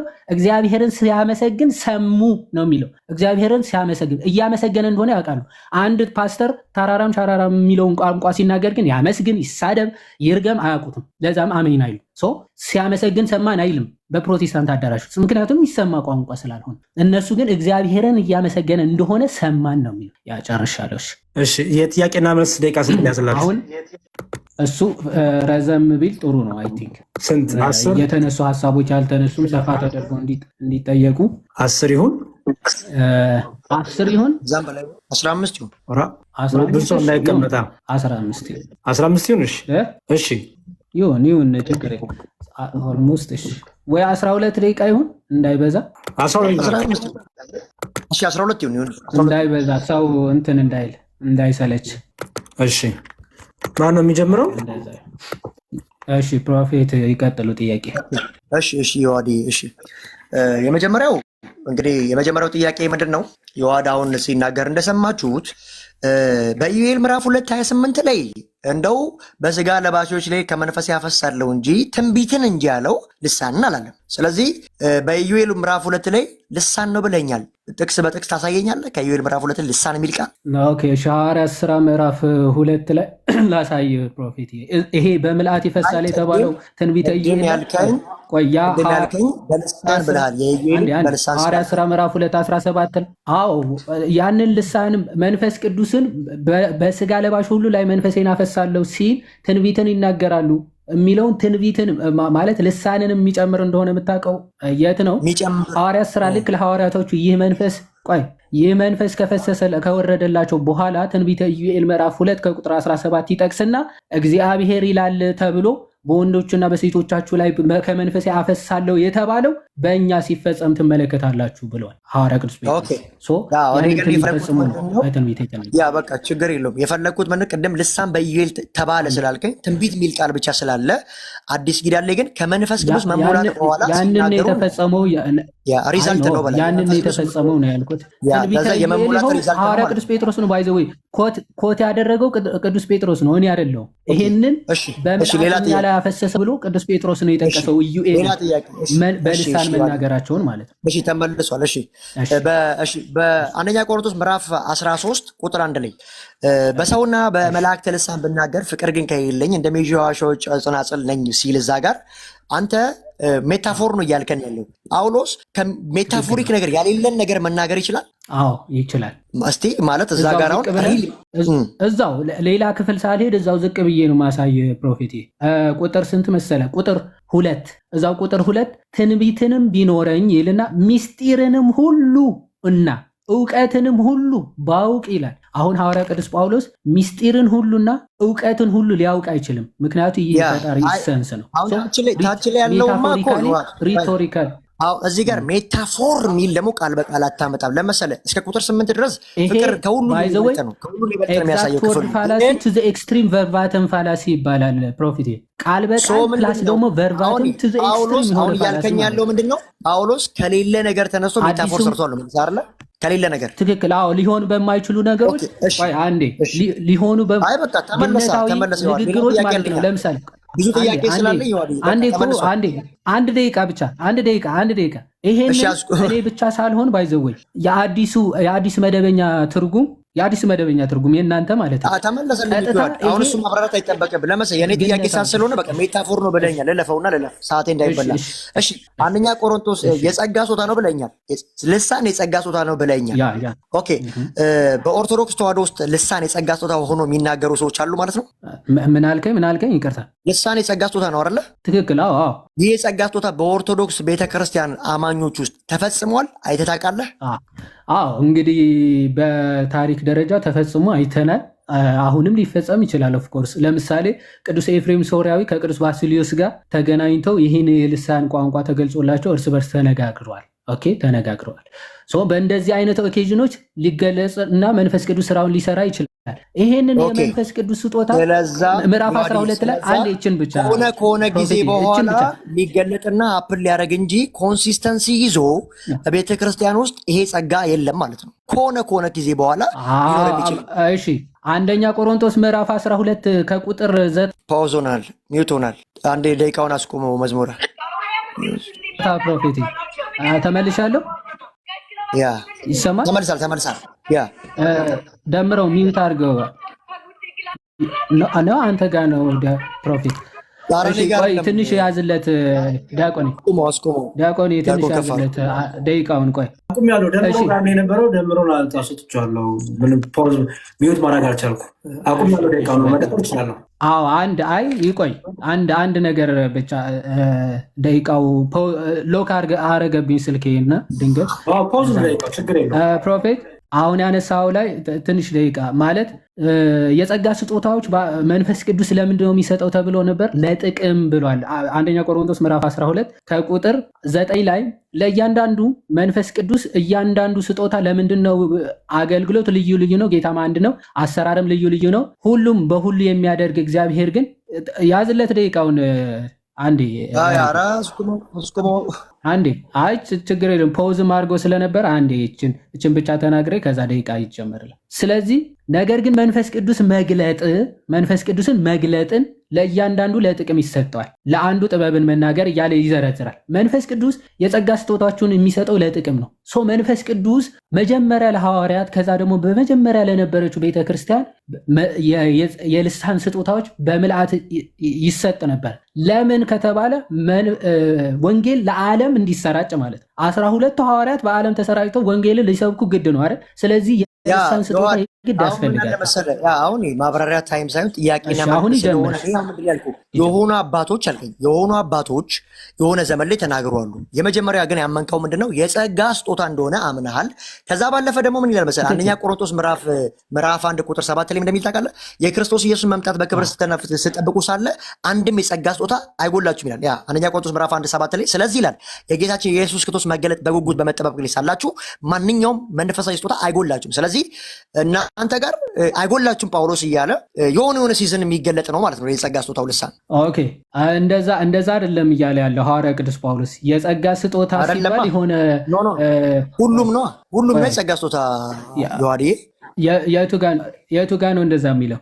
ይኸውና እኮ ይኸው ቁጥር ላንብብል። ጥያቄ በአንደኛ ቆሮንቶስ ምዕራፍ 1:7 መሰረት ነው። ስለዚህ ይላል አንደኛ ቆሮንቶስ ምዕራፍ 1:7 ስለዚህ ይላል የጌታችን የኢየሱስ ክርስቶስ መገለጥ በጉጉት በምትጠባበቁበት ሳላችሁ ማንኛውም ማለት ሰሟን የጸጋ ስጦታዎች ሁሉ ማንኛውም መንፈሳዊ ስጦታ አይጎልባችሁም። ስለዚህ እናንተ ቤተክርስቲያን ውስጥ አንዳንዴ ልሳን ከሆነ ዘመናት በኋላ የሚነገር ከሆነ ዘመናት በኋላ ደግሞ ማይነገር ሆኖ ጎሎ ነው ያለው ማለት ነው። ጳውሎስ ግን አይጎልም። ስለሱ አይደለም ስለነሱ ጸጋ ስጦታዎች አይደለም። እዛው ሐዋርያ ቅዱስ ጳውሎስ እኮ ዝቅ ብሎ ያብራራዋል። ፕሮፊቴ ምን ይላል መሰለው ቁጥር 8 ላይ እሱም ደግሞ አይደለም እንዴ ጸጋውን አንዴ አይደለም ችግር የለው ቆሮሎስ ተመልሶልኛል ችግር የለው። እሺ ቁጥር 8 ይገልጸዋል ያ ጸጋ ሐዋርያት ሥራ ምዕራፍ በቃ ተመልሶልኛል። ሐዋርያት ሥራ ምዕራፍ 10 ላይ መንፈስ ቅዱስን ከተሞሉ በኋላ በልሳን ተናገሩ ይላል። በራሳቸው በአሕዛብ ቋንቋ ነው የሚል መረጃ ስጠኝ፣ የፈጠነ መረጃ ይኸው። እሺ ሐዋርያት ሥራ ምዕራፍ 10 ላንብበው እዛ ቀጥል። እሺ አይ ቃል በቃል ኤግዛክት ወርድ ፋላሲማ አትስራ ጋር ፕሮፊቴ አይደለም። አንተ ምን ስለሚናገር ያልከው ቅድም ያው 46 ላንብበው ክፍሉ ብቻ ፕሮፊት ሰዓት አይፍጁ። ቆይ አንዴ ላንብበው ቃል በቃል ምንም ትርጉም እንኳን አያስፈልግም። ቆይ ላንብበው እንጂ እኔ ነኝ የተጠየቁት። አንዴ ላንብበው 46 ከዛ ተከታተለኝ። ከዛ ጥያቄ ይቁም አንዴ። እሺ ይቁም ችግር የለው። እሺ ብቻ ተረጋግተህ ስማኝ። ይኸውልህ ምን ይላል እንግዲህ እንደዛ ከሆነ ተረጋግተን እንትኑን እናንበው። ጴጥሮስም ይህን ነገር ገና ሲናገር ቃሉን በሰሙት ሁሉ ላይ መንፈስ ቅዱስ ወረደ። ከጴጥሮስም ጋር የመጡት ሁሉ ከተገረዙት ወገን የሆኑ እሺ፣ ከጴጥሮስ ጋር የመጡት የተገረዙ ናቸው። የተገረዙ ናቸው ማለት አይሁዳውያን ናቸው ማለት ነው። ኦኬ፣ ግሩዛን ናቸው። ስለዚህ ወዴት ነው የመጡት? ወዳልተገረዙት ወደ ቆርኔሌዎስ ነው ማለት ነው። እሺ፣ የሆኑ ምዕመናን በአሕዛብ ላይ ደግሞ እሺ፣ በአሕዛብ ማለት ባልተገረዙት ደግሞ ማለት። ስለዚህ ከጴጥሮስ ጋር የተገረዙ መጡ ወደ ማን? ወደ አልተገረዙት። ስለዚህ በእነዚህ ባልተገረዙት ላይ ደግሞ የመንፈስ ቅዱስ ስጦታ ስለፈሰሰ ተገረሙ ይላል። የመንፈስ ቅዱስ ስጦታ ፈሰሰና ተገረሙ። እንዴት አወቁ የመንፈስ ቅዱስ ስጦታ መሆኑና እንዴት ተገረሙ? ያው ቁጥር 46 በልሳኖች ሲናገሩ፣ በልሳን ነው የተገለጠላቸው፣ ልሳን ነው ሲናገሩ እግዚአብሔርንም ሲያከብሩ ሰምተዋቸዋልና። ይኸው ምን ሲያደርጉ ነው የሰማቸው? እግዚአብሔርን እያከበሩ የሚሰማ ነው። እግዚአብሔርን እያመሰገኑ ሰምተዋቸው። ቆይ አንዴ ዝቅ ብሎ ደግሞ 47 አንዴ ደቂቃው ተይዟል አይደል? አንዴ 47 አንዴ። ከዛ በኋላ ሐዋርያ ቅዱስ ጳውሎስ ምን አለ መሰለ? በዚያን ጊዜ ጴጥሮስ አለ መልሶ እነዚህ እንደኛ ደግሞ መንፈስ ቅዱስን የተቀበሉ እንዳይጠመቁ። ይኸው በቃ ለእኛ የወረደው መንፈስ የወረደላቸው ነው የሚለው። ስለዚህ ከሐዋርያ ቅዱስ ለነ ቅዱስ ጴጥሮስ የወረደላቸው መንፈስ ቅዱስ ነው ለእነዚህም የወረደላቸው። ስለዚህ የሚሰማ ልሳን እንጂ የማይሰማ የሚባል መጽሐፍ ቅዱስ አያውቀውም። እሺ ቀጥል። አይ እኔ ጥያቄ የሚሰማ አይደለም ያልኩ ቁጥር 46 ላይ በልሳን ሲናገሩ እግዚአብሔርን ሲያመሰግኑ ሰሟቸው እንጂ ማለት እኮ ነው። ታዲያ ሲያመሰግኑ ማመስገንን ብቻ ነው የሰሙት። ማመስገናቸውን የሰሙት እያመሰገኑ እንደሆነ እንዴ ሲናገሩ ማለት እኮ በልሳን ከዛ ደግሞ ሲናገሩ ሰምተዋቸው የተናገሩትም ጭምር አንዴ ሲናገሩ ሰምተዋቸው የተናገሩት ደግሞ ለእግዚአብሔር ምስጋና እንደሆነ ጭምር ሰምተዋል። እሺ ሐዋርያት ሥራ ምዕራፍ 19 ቁጥር 6 ላይ ጳውሎስም እጁን በጫነ ጊዜ መንፈስ ቅዱስ ወረደባቸው፣ በሌሎች ቋንቋዎች ተናገሩ ይላል። ስለዚህ እዚህ ጋር ቋንቋ የሚለው አንተ እንደምትለው ቋንቋ ነው ያልከው፣ በሌሎች ቋንቋዎች ይላል እንጂ ሊትራሊ ቋንቋ የሐዋርያት ሥራ ምዕራፍ 2 እያለ ነው እዚህ ጋር። አዎ ኤግዛክትሊ በሌሎች ቋንቋዎች ማለት እነሱ ከሚያውቁት ሌላ ቋንቋ። ልክ ሐዋርያቶቹ አንድ ቋንቋ ብቻ ነበር የሚያውቁት፣ ወደ 72 ቋንቋ እንደተገለጠላቸው እነዚህም ማለት ነው። ልክ ሲያጠምቃቸው መንፈስ ቅዱስ መጣና ሌሎች ቋንቋዎች የትኞቹ ቋንቋዎች ዓለም ላይ ያሉ የአሕዛብ ቋንቋዎች ናቸው። የህዝብ ቋንቋ እንደምትለው ወይ የስፓኒሽኛ ወይ እንግሊዝኛ ማለት ነው። ኤግዛክትሊ ለሐዋርያቶች የተገለጠ ሌላ ይመጣል። በጣም ጥሩ እሺ፣ በቃ እሺ። በማርቆስ ወንጌል ምዕራፍ 16 ቁጥር 17 ላይ የሚያምኑትም እነዚህ ምልክቶች ይከተሏቸዋል ይላል። በልሳን በአዲስ ቋንቋ ይናገራሉ። ይሄ አዲስ ቋንቋ የዓለም ቋንቋ ነው የምትለው? ትክክል። አዎ። እሺ ሐዋርያ ቅዱስ ጳውሎስ አንደኛ ቆሮንቶስ ምዕራፍ 14 ላይ በዓለም ላይ ብዙ ቋንቋ አለ፣ ቋንቋ የሌለው ወይም ልሳን የሌለው ህዝብም ምንም የለም ስለሚል ሐዋርያ ቅዱስ ጳውሎስ ከቋንቋ ውጪ ምንም የለም ባይዘው ቋንቋ። አንደኛ ቆሮንቶስ ምዕራፍ 14 ቁጥር 2 ላይ እንደዚህ ይላል፣ በልሳን የሚናገር ለእግዚአብሔር እንጂ ለሰው አይናገርምና ሚስጥር የሆነውን በመንፈስ ስለሚናገር የሚረዳው የለም ይላል። ታዲያ እዚህ ጋር ሚስጥር ነው እያለ ነው። አንተ ግን የዓለም ቋንቋ ሆነ እያልከን ነው። አትጋጭም ከሀሳብ ጋር? አይጋጭም። ሚስጢር ነው የሚለው ሚስጢር ማለት ምን ማለት ነው? አንድ ሰው የማይሰማው ወይም ደግሞ የማያውቀው ሲሆን አይደለ? ስለዚህ ይሄ ሰው በልሳን የሚናገር እንኳን አንተ የምትለው የሐዋርያት ሥራ ምዕራፍ ዋን እያልከኝ ነው። እዚህ ጋር ግን ሂድን ነው ሀሳቤን ስማኝና ከዛ በኋላ ምን እያልኩ እንደሆነ እንዲገባ። ሚስጢር ማለት አሁን ለቆሮንቶስ እዛ ህብረቱ ላይ ያሉ ሰዎች ሚስጢር ነው ማለት እነሱ የማይሰሙት ቋንቋ ነው። የማይሰሙት ኢን ሴንስ የሆነ የሰው ቋንቋ ሳይሆን ቀርቶ ሳይሆን የነሱ ቋንቋ አይደለም ማለት የቆሮንቶስ ክርስቲያኖች ቋንቋ አይደለም። ለሱ የተገለጠለት ነው። እሺ ቁጥር አንድ ላይ እንደዚህ ይላል፣ ፍቅርን ተከታተሉ፣ መንፈሳዊ ስጦታዎችን በትንቢት መናገርም በብርቱ ፈልጉ ይላል። ይልቁንም መንፈሳዊ ስጦታዎችን ፈልጉ ሲል ልሳንን ፈልጉ እያለ ነው አይደለም? አይደለም። መንፈሳዊ ስጦታዎች ማለት ምን ያክል ሐዋርያ ቅዱስ ጳውሎስ እንደውም ትንቢትን መናገር የሚለውን ትንቢትን መናገር ከማለቱ በፊት እንደዚህ ብሏል። ትንቢትን ከማለቱ በፊት ነው የጸጋ ስጦታ እያለ ያለው አይልም። ቆይ አንዴ እዛው ሁላችሁም በልሳን ቁጥር 5 ላይ ሁላችሁም በልሳኖች ልትናገሩ እወድ ነበረ አለና ትንቢትን ልትናገሩ ግን ከዚህ ይልቅ እወዳለሁ ይላል። አየህ፣ ትንቢትን መናገርን ነው ከሁሉ አብልጣችሁ ፈልጉ እያለ ያለ ሐዋርያ ቅዱስ። ምክንያቱም ስለምንድን ነው ትንቢት ማህበርን ያነጻል ነው የሚለው። ቁጥር 13 ላይ እንደዚህ ይላል፣ ስለዚህ በልሳን የሚናገር ሰው የሚናገረው መተርጎም እንዲችል ይጸልይ ሲል ለምንድን ነው የሚተረጉመው? የዓለም ቋንቋ ከሆነ ለማህበሩ የዓለም ቋንቋ እኮ ብለኛል። የዓለም ቋንቋ ነው ካልከኝ ትርጉም አያስፈልገውም እኮ። እነዛ ክርስቲያኖች ግን የሚሰሙት አይደለም። ይኸው ቁጥር 12 ላይ ምን ይላል መሰለህ? ከፍ ብለህ ብታነበው ቤተክርስቲያን ተጋጨ ማለት ነው። ቅድም ቋንቋ ብቻ ነው ብለኝ፣ አሁን ግን እነዛ ሰዎች የሚሰሙት ስለሆነ መተርጎም ያስፈልገዋል። ስለዚህ ወደ ምን መጣ መሰለህ? ሁለት አይነት ልሳን አለ እያልከኝ ነው። አንዴ ልንገርህ። እዚህ ለምሳሌ ማህበር ነን ተቀምጠናል። እሺ ፖዝ አድርግለት። አንዴ ፖዝ አድርግለት። ችግር የለም። በደንብ ስማኝ። አሁን እዚህ ጋር አሁን ቁጥር 12 ለቀን 13 የምናነብ ከሆነ እንስታለን። ቁጥር 12 ላይ ምን አለ መሰለ? እንዲሁ ደግሞ አለ እናንተ መንፈሳዊ ስጦታን በብርቱ የምትፈልጉ ከሆናችሁ አለ መንፈሳዊ ስጦታ ፈልጉ ብለዋችሁ አልነበር? ስለዚህ የምትፈልጉ ከሆናችሁ ቤተክርስቲያንን ለማነጽ እንዲበዛላችሁ ፈልጉ አለ። ቤተክርስቲያንን ለማነጽ ይሆናል። ስለዚህ ቤተክርስቲያንን ለማነጽ ከሆነ ለምሳሌ የቆሮንቶስ ክርስቲያኖች ሂብሩ ነው የሚሰሙት ብንል፣ ለምሳሌ ግን ሐዋርያ ቅዱስ ጳውሎስ ባይዞ በጣም ብዙ ልሳኖች ከእናንተ ይልቅ ተገልጸውልኛል ይላል ሐዋርያ ቅዱስ ጳውሎስ። አዎ ለምን ዓለም ዞሮ ስለሚሆነው ያው ወደ ማብራራት ስለሄድ ልክ ስላልሆነ በቤተክርስቲያን ደቂቃው ተይዟል። ጨርሰው አስጀምረው። ስለዚህ በልሳን ኖ ስለዚህ ከዚህ የምንረዳው ምንድነው? ሁለት አይነት ልሳን እንዳለ ዮሐን ተናግሯል። ለምን ከተባለ የዚህ ቋንቋ ተናጋሪ ስላልሆኑ መተርጎም አለበት ብሎናል። ፔሬድ። ከዛ ባለፈ 26 ኧረ ሰዓቴ ነው ይለቅ፣ ችግር በሰዓት ጠይቀኝ። 26 ላይ እንደዚህ ይላል፣ ህብረት ስታደርጉ ይላል። አንዱ ትምህርት አለው፣ አንዱ መገለጥ አለው፣ አንዱ በልሳን ይናገራል ይተረጉማል ይላል። የት ሲባል ህብረት ሲደረግ። ታዲያ ህብረት ሲደረግ ልሳን መናገርና መተርጎም አለ የለም? አለ። ታዲያ አንተ እንዳልከው ቋንቋ ብቻ ከሆነ ምንድን የሚተረጎመው?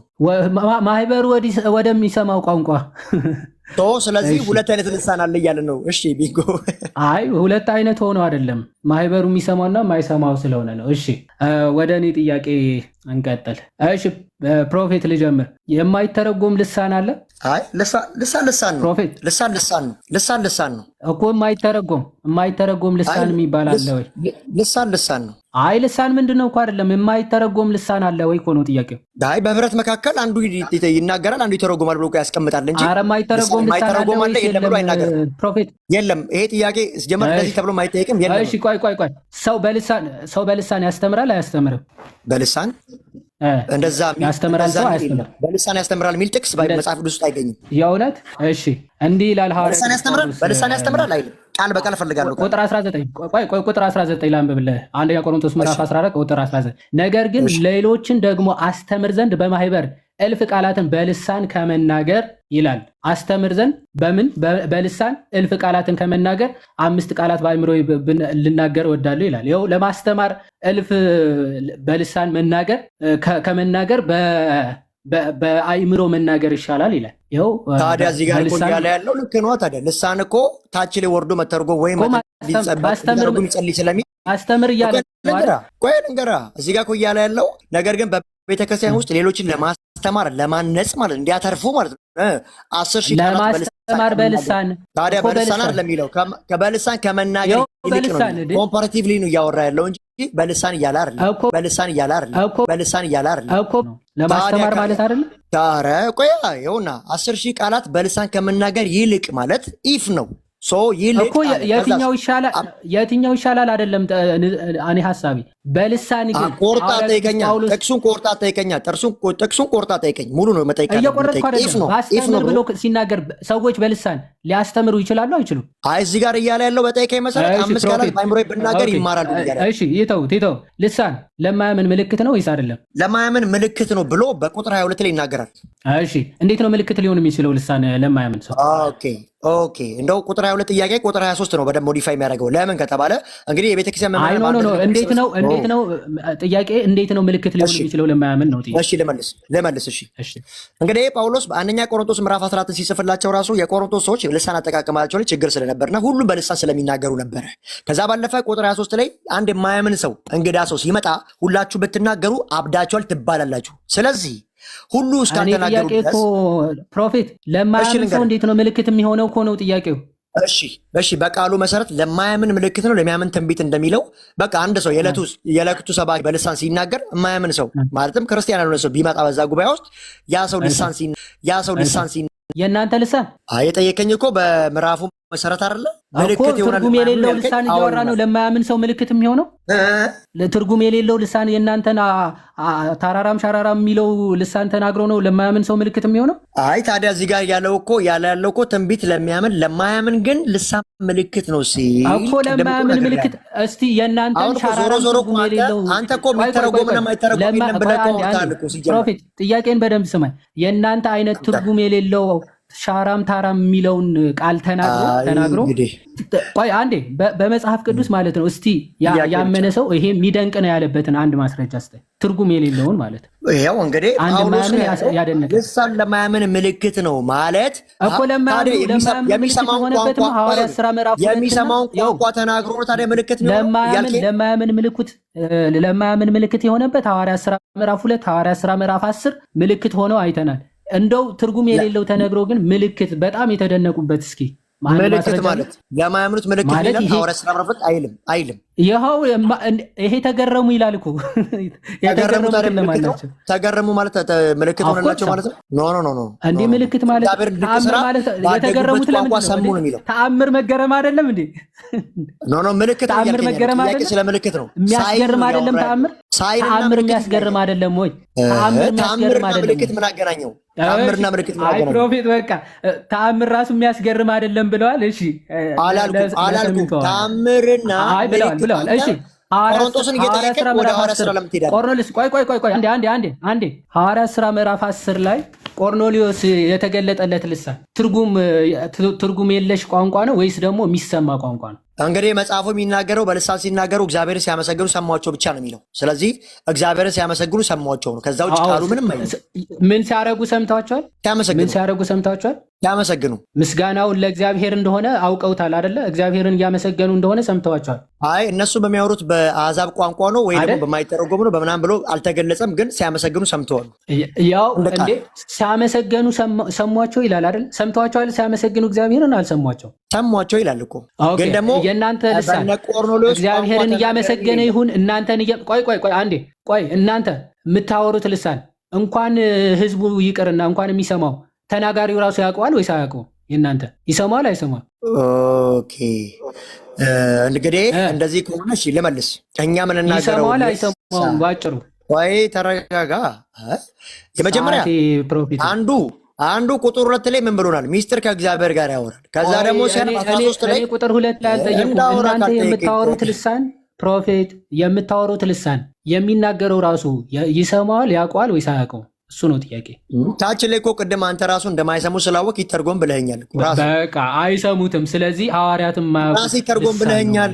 ወንድምነት ራስ ይተርጎም አልክ። ቆይ ሐዋርያት ሥራ ምዕራፍ ሐዋርያት ሥራ ምዕራፍ 2 ከተገለጠላቸው መንፈስ ውጪ ሌላ መንፈስ ተገልጾላቸዋል ወይስ አልተገለጸላቸው? ሲጀመር መንፈስ ቅዱስ አንዴ ነው በልጅነት በፔንቴኮስቴ በበዓለ ሃምሳኛ የመጣ። በጣም ስለዚህ እዚህ ክፍል ላይ የገለጸላቸው ልሳን የሚሰማና የህዝብ ቋንቋ ነው ወይስ የማይሰማ? ሐዋርያት ሥራ ምዕራፍ 2 እና ሌሎቹ ማርቆስ 16 ከዛና የቆሮንቶስ መጽሐፍቶች በምን ይገናኛሉ? ቆይ ሐዋርያት ሥራ ምዕራፍ 2 ላይ ያለው ለሐዋርያት የተገለጠው ልሳን የሰዎች ቋንቋና የሚሰማ ቋንቋ ነው ወይስ የማይሰማ ነው ጥያቄ? ያ እንደ ሐዋርያት ሥራ ምዕራፍ 2 ከሆነ የሰዎች ቋንቋና የሰሙት ትርጉም ያላስፈለገው ነው። ቻው። ስለዚህ ከዚህ ውጪ ደግሞ መንፈስ ቅዱስ የትም ቦታ አልተገለጠላቸውም፣ አንድ ጊዜ ነው። ከሐዋርያት ውጪ የሆነ መንፈስ ደግሞ አልቀበልም። ቻው። አንድ ጥያቄ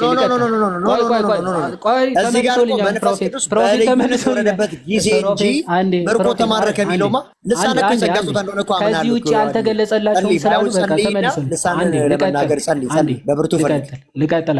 አንዴ ልቀጥል ከይቅርታ ጋር እንግዲህ እስከ 19ኛው ክፍለ ዘመን ድረስ ማለት 1906 ድረስ ቆይ አልጨረስኩም። ጥያቄ ምን ነው? ገና ዓመተ ምህረት ብቻ ነው የጠቀስኩት። ከ1906 በፊት መንፈስ ቅዱስ በቤተ ክርስቲያን ላይ ይሰራ ነበረ ወይስ አይሰራም ነበር? መንፈስ ቅዱስ በጀሩሳሌም ስትሪክሊ ነው የጀመረው። ፔሬድ አየት ጀመረ አይደለም ጥያቄ። ከ1906 በፊት መንፈስ ቅዱስ በቤተ ክርስቲያን ውስጥ ይሰራ ነበር ወይስ አይሰራም? መንፈስ ቅዱስ የጸጋ ስጦታዎችን በዘመናት መካከል አላቋረጠም።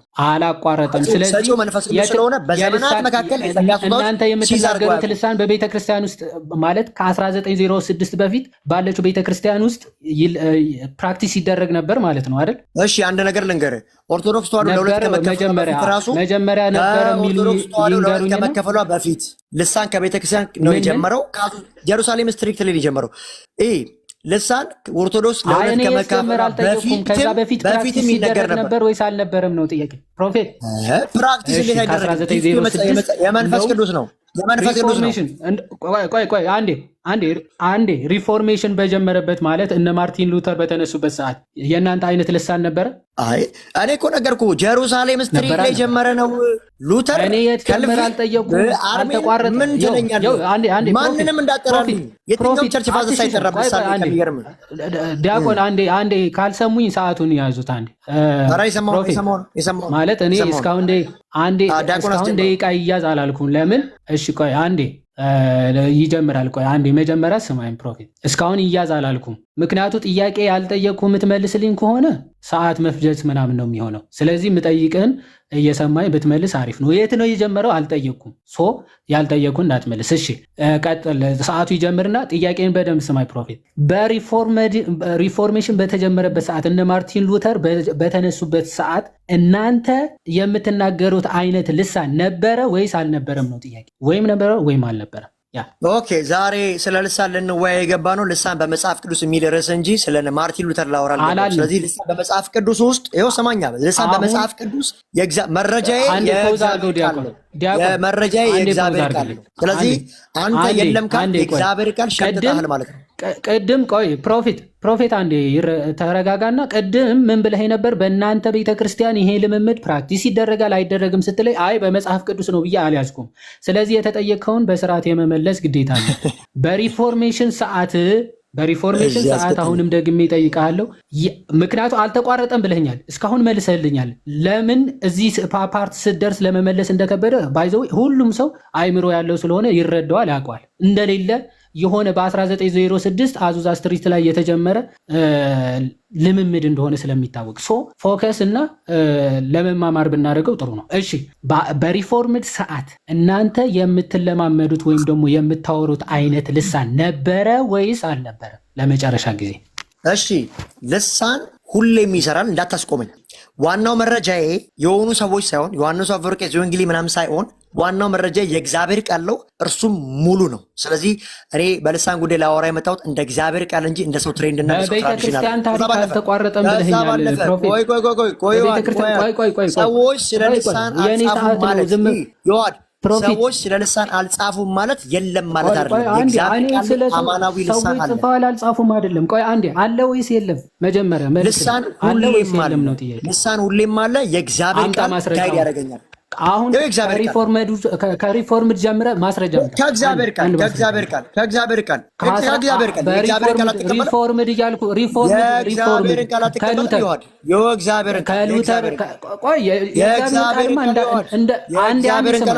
ማለት ነው። ሰማይ ፕሮፌት እኔ ነኝ ጠያቂው። አንዴ ተረጋጋ እንዴ! ምን እየሆንክ ነው? እኔ ነኝ ጠያቂው እኮ መልሰህ መጠየቅ ጀመርክ እንዴ? ረጋ በልና ከሪፎርምድ ውጭ ከሪፎርምድ ሰዓት ጀምሮ ወደዚህ እስከ 1906 አንድ ማስረጃ አለ የለም? የነገርኩህ ስትሰባሰቡ አንዱ ልሳን አንዱ መተርጎም አለ ይላል። አንደኛ ቆሮንቶስ ምዕራፍ 14 ቁጥር 26 መረጃ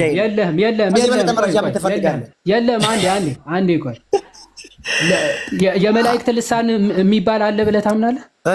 የመላእክት ልሳን የሚባል አለ ብለህ ታምናለህ? ሰዎች የመላእክት ልሳን ቁጥር 1 ላይ በሰዎችና የመላእክት ልሳን ይናገራሉ ይላል መጽሐፉ። በሰዎችና ልሳን ይናገራሉ ወይ? የመለስኩ እኮ ነው። በሰዎችና በመላእክት ልሳን ይላል። ስለዚህ ከሌለ ነገር ላይ ሜታፎር ይናገራል ብዬ አላምንም። ስለዚህ ሰዎች የመላእክት ልሳን ይናገራሉ ብለህ ታምናለህ? አለቀ ይሆን?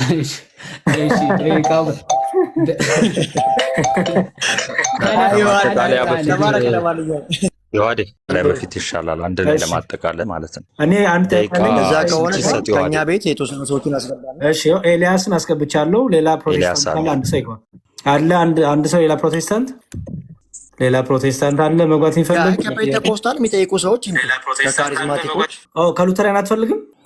ፕሮፌት አንድ ቁጥር ሚራክልም እየጻፈ ነው መዝሙር ሚራክል አለ ምናምን አስገቡ ከታች አለ ሚራክልን ማስገባው ችግር የለም። እሺ ሁለት ኤልያስ እና ሚራክል አሉ። ሁለት ጥያቄ ይቀርባሉ። እኔ አንድ ጥያቄ እኮ ስንት ደቂቃ ይሁን? ነው ስንት ደቂቃ ይሁን? ዮሐዴ ለጥያቄ 5 ይሁን? ጥያቄና መልስ እኮ ጥያቄ ይጠይቃል ያ ሰው፣ ከዛን መልስ የሚመልሰው መልስ ይይዛል። ለመልሱ ሰዓት ይሰጠዋል። ናታናው የሚጠይቅ ከሆነ ይጠይቀኛል፣ በ3 ደቂቃ ውስጥ መልስ መልሳለሁ ማለት ነው። ከዛም እንደዛው ጥያቄ ሲጠይቅ ለዮሐድ 3 ደቂቃ ይሰጠዋል ማለት ነው እንጂ ከናታን ጋር ኢንተርፕሬቴሽን አይደለም። ጥያቄውን ብቻ ነው የሚያቀርበው። በቃ ፎሎ አፕ ኩዌሽን ስለሚኖረኝ ሁለት ፎሎ አፕ ኩዌሽን ሊሆን ስለሚችል በደቂቃ ይሁንና ደቂቃውን ልጠቀም ማለት ነው። 3 ደቂቃ ተጠቀሙ። 3 ደቂቃ ሰዓታችን ለማያጠቀም። እሺ 3 ደቂቃ ያዝልኝ መዝሙር። እሺ ካልመለስክልኝ ሚኪ ቆይ እንዳታስጀምረው ባስቆም ቅር እንዳይለ። እሺ ካልመለስክልኝ ወይ ደግሞ ጥያቄውን ካልተረዳው እሺ ያው ደቂቃ ስለሌለ ማለት ነው። ደብል ዲቤት ሆነ። እሺ ቀጥል። እሺ የመጀመሪያው አስጀምርልኝ። አንደኛ ቆሮንቶስ ምዕራፍ 1 አሁን መጨረሻ የጠየቀህን ነው። አንደኛ ቆሮንቶስ ምዕራፍ 1:7 ጠቅሰህ ቅድም ኮንሲስተንሲ ወይም ደግሞ መንፈስ ቅዱስ ለሚሰጠው ስጦታ ኮንሲስተንሲ የለውም ብላል። ያንተን ኮንሲስተንሲ ያሳየኝ በታሪክ ያው ነገርኩህ እኮ። አንደኛ ቆሮንቶስ ምዕራፍ 14 ቁጥር 26 ላይ ዛሬም ህብረት አለ በታሪክ ዛሬም ወንድሞች ይገናኛሉ ሆኖ ስክሪፕቸር። ስለዚህ ህብረት በተደረገበት ሰው ልክ ቆቆቆይ ልጨርስ። ህብረት የምታረግ ከሆነ ዛሬም አሰ ክርስቲያን ልሳን የሚናገራል፣ የሚተረጎማል፣ የሚያስተምራል። በታሪክ ነበር የጠየቅኩት። የለውም በታሪክ አይታወቅም። እሺ ሁለተኛው ጥያቄ ከመጽሐፍ ቅዱስ ታሪክ ይበልጣል እያልከኝ ነው ብራዘር? ከመጽሐፍ ቅዱስ ታሪክ ይበልጣል እያልከኝ ነው? ችግር የለውም። እሺ ሁለተኛውን ጥያቄ እቀጥላለሁ። እዚሁ አንደኛ ቆሮንቶስ ምዕራፍ 1:7 ስጦታዎችን አያቋርጥም ብለሃል። ስለዚህ አሁን አንተ ያለባት ህብረት የመተርጎምም ስጦታ ይሰጣል። ስለዚህ እስቲ አሁን የምትናገሩት ልሳን ሲተረጎም አሳየኝ። ያ እንግዲህ ሲተረጎም አሳየኝ ማለት አሁን እጄ ላይ ያለ መረጃ ነው የምሰጠህ። ሲጀመር ጥያቄ ራሱ ልክ አይደለም። ተናጋሪ ያለ በቪዲዮ ይሁን ሲናገር አንተም ከፈለክ ወንድም ይወሃድ ቆይ አንተ ወንድም ይወሃድ የሚተረጎምም አለ ብሎ ቁጭ አድርጓል። ከሚገርም እኔ እንደው 2 አይነት 3 አይነት አላልኩም። ይወሃድ ራሱ ተርጓሚ ያለ ብሎ 2 አይነት አድርጎት ዘግቶታል። ሶስተኛ ጥያቄ አሁን የምትናገሩት እናንተ በህብረት የምትናገሩት ልሳን ቃላት መደጋገም ወይም ደግሞ ሰው አይሰማውን ብላችሁ የምትናገሩት ልሳን ህብረቱ እንዴት ነው የሚያንጸው? ኦኬ በአንደኛ ቆሮንቶስ ምዕራፍ 14 መሰረት ህብረቱን እንዴት ነው የሚያንጸው? ይኸው እየነገርኩህ እኮ ነው። ይኸው ስክሪፕቸር እያነሳው ከራሴ እኮ አይደለም። ወንድ ስትሰባሰቡ ይላል አንዱ መዝሙር አንዱ ልሳን አለው ይላል። ስለዚህ አንድ ህብረቱን እንዴት ነው የሚያንጸው? ተርጎም እንዳለውና ወንድም ጋርም ስናወራ የጸጋ ስጦታ እንደሆነ አምነዋል። ስለዚህ ተናጋሪ ካለ ተርጓሚ ያለ ህብረቱን እንዴት ነው የሚያንጸው? አሁን የምትናገሩት ልሳን ህብረቱን እንዴት ነው የሚያንጸው? ተነግሮ ተተርጉሞ እያለን ነው መጽሐፉ እኮ። ካልተተረጎመ ህብረቱን አያንጽም ብሏል። ስለዚህ አሁን እናንተ በእንትናችሁ በመድረካችሁ ቆይ አንዴ በመድረካችሁ በልሳን ሊናገር ቢኖር ቆይ ናታን እኔ እንዴት ነው ፕራክቲካል ነው የጠየቅኩ? ፕራክቲካሊ ነው የጠየቅኩ። አሁን ፕራክቲካሊ እናንተ ያላችሁ ከስክሪፕቸር ውጭ ፕራክቲካል አለ እንዴ? ከስክሪፕቸር ውጭ እኮ ፕራክቲካል የለም። እንደ እግዚአብሔር ቃል ሰው እኮ ፕራክቲካል የለም። አሁን ፕራክቲካል የምታደርጉት ስክሪፕቸር ነው። እኔ ስክሪፕቸር ነው ብዬ ነው የማምነው። የኔን አካሄድ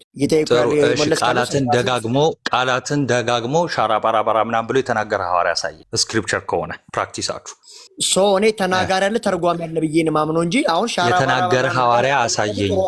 የተናገረ ሐዋርያ አሳየኝ ጥቅስ ምን ማለት ነው? ዮሐድ ምን ማለት ነው? ዮሐድ ተናጋሪ ያለ ተርጓሚ ያለ ነው የሚለው መጽሐፍ ቅዱስ። ስለዚህ በአሰ ፕሮቴስታንት ይናገራሉ ይተረጉማሉ ነው። የለም እሺ ከሚራክል ወይ ደግሞ ከኤልያስ ከሚራክል ወይም ከኤልያስ ያ 3 ደቂቃ አላችሁ። አንዳችሁ ተከፋፍላችሁም ትችላላችሁ። ሚራክል ቆይ ኤልያስ ግን ምንድን ነው ካሪዝማቲክ ሆኖ ነው ሉትራን ሆኖ ካሪዝማቲክ ነው ወይስ የማይቀበል? ኤልያስ ምናልባት አልቀበልም። እሺ በቃ ሚራክል ቀጥል። እሺ ቴንኪው በጣም ነው ማመሰግናችሁ። ጥሩ ውይይት ነው ደግሞ ያደረጋችሁትና አመሰግናችኋለሁ። የመጀመሪያ ጥያቄ እግዚአብሔር ልሳንን ለምን ዓላማ ነው የሚሰጠው? ለጥቅም። ኦኬ ለጥቅም ማለት ለምሳሌ ሰዎች ሲሰበሰቡ ለሆነ ዓላማ ማለት ነው። ለምሳሌ ለሐዋርያቶቹ ልሳን ሲሰጣቸው ዓለምን ዞሮ እንዲሰብኩ ማለት ነው። ለዛ ፐርፐስ። ኦኬ በህብረት መካከልስ ለምሳሌ እናንተ ስትሰበሰቡ ከእናንተ መካከል ቋንቋ የሚችል የቋንቋ ሁሉም ሰው አንድን ተመሳሳይ ቋንቋ የሚናገር ከሆነ ልሳን ያስፈልጋል? ተመሳሳይ ከሆነ ስናር ነሰሰሪ በቃ ለዛ ከሆነ ሐዋርያ ቅዱስ ጳውሎስ የሚተረጉም ካለ ቆይ አስተማሪው የሚችለው ኦንሊ ህዝቡ የማይሰማው አይነት ቋንቋ ከሆነ ተርጓሚ ካለ ይናገር ይላል። ተርጓሚ ከሌለ ግን በቃ አርፎ ይቀመጥ ይላል። ችግር የለም ተመልሶልኛል። ስለዚህ ስትሰበሰቡ ስል የሚሰበሰቡ ሰዎች የተለያየ ቋንቋ ተናጋሪ ሊሆኑ ይችላሉ። ኦፍኮርስ ክርስቲያኖች በዓለም አቀፍ ደረጃ ከሆነ ያሉት እንዴት ላይሆኑ ይችላሉ? ሊሆኑ ይችላሉ። ሐዋርያ ሥራ ምዕራፍ 2 ላይ ራሱ የተሰባሰቡት ከዓለም የተሰባሰቡ። ኦኬ የሐዋርያ ሥራ ምዕራፍ 2 ልሳን ተተርጉሞ ነው ወይስ ራሱ ልሳኑ ትርጉም ነው? እዛው የነበሩ በጣም የእያንዳንዱ ሀገር ዜጎች ስለነበሩ ለእያንዳንዱ በቋንቋቸው ይሄ የሚናገረው የኛ ቋንቋ ነው ብለው ስለተናገሩ አንዳንዶቹ ያልሰሙትን ሰክረዋል ብለዋል። የሰሙት ግን የገዛ ቋንቋችን ነው ብለዋል። ሳቴን ቆይ አሁን ልሳኑ በራሱ ቋንቋ ነው ወይስ ከተናገሩ በኋላ ነው የተተረጎመው? በዛ ምዕራፍ 2 ይኸውልህ አሁን በግብፅኛ በአረብኛ ሲናገሩ ለአረቦች በገዛ ቋንቋቸው ነው እየተናገሩ ያሉት። ለሌላው ግን ተርጓሚ ማለት ቢናገሩት በአይነሲቲ ሊተረጎም ይግድ ያስፈልጋል። ኦኬ እግዚአብሔር ልሳን የሚሰጠው ለምሳሌ እኔ ቻይነኛ ተናጋሪ ሆኜ አንተ አማርኛ ተናጋሪ ብትሆን እኔን አማርኛ እንድናገር ያደርገኛል አይደለ? አንተ እንድትረዳ ቻይነኛ ሆኜ እኔ ቻይነኛ ተናጋሪ ነኝ፣ አንተ አማርኛ ተናጋሪ ነው።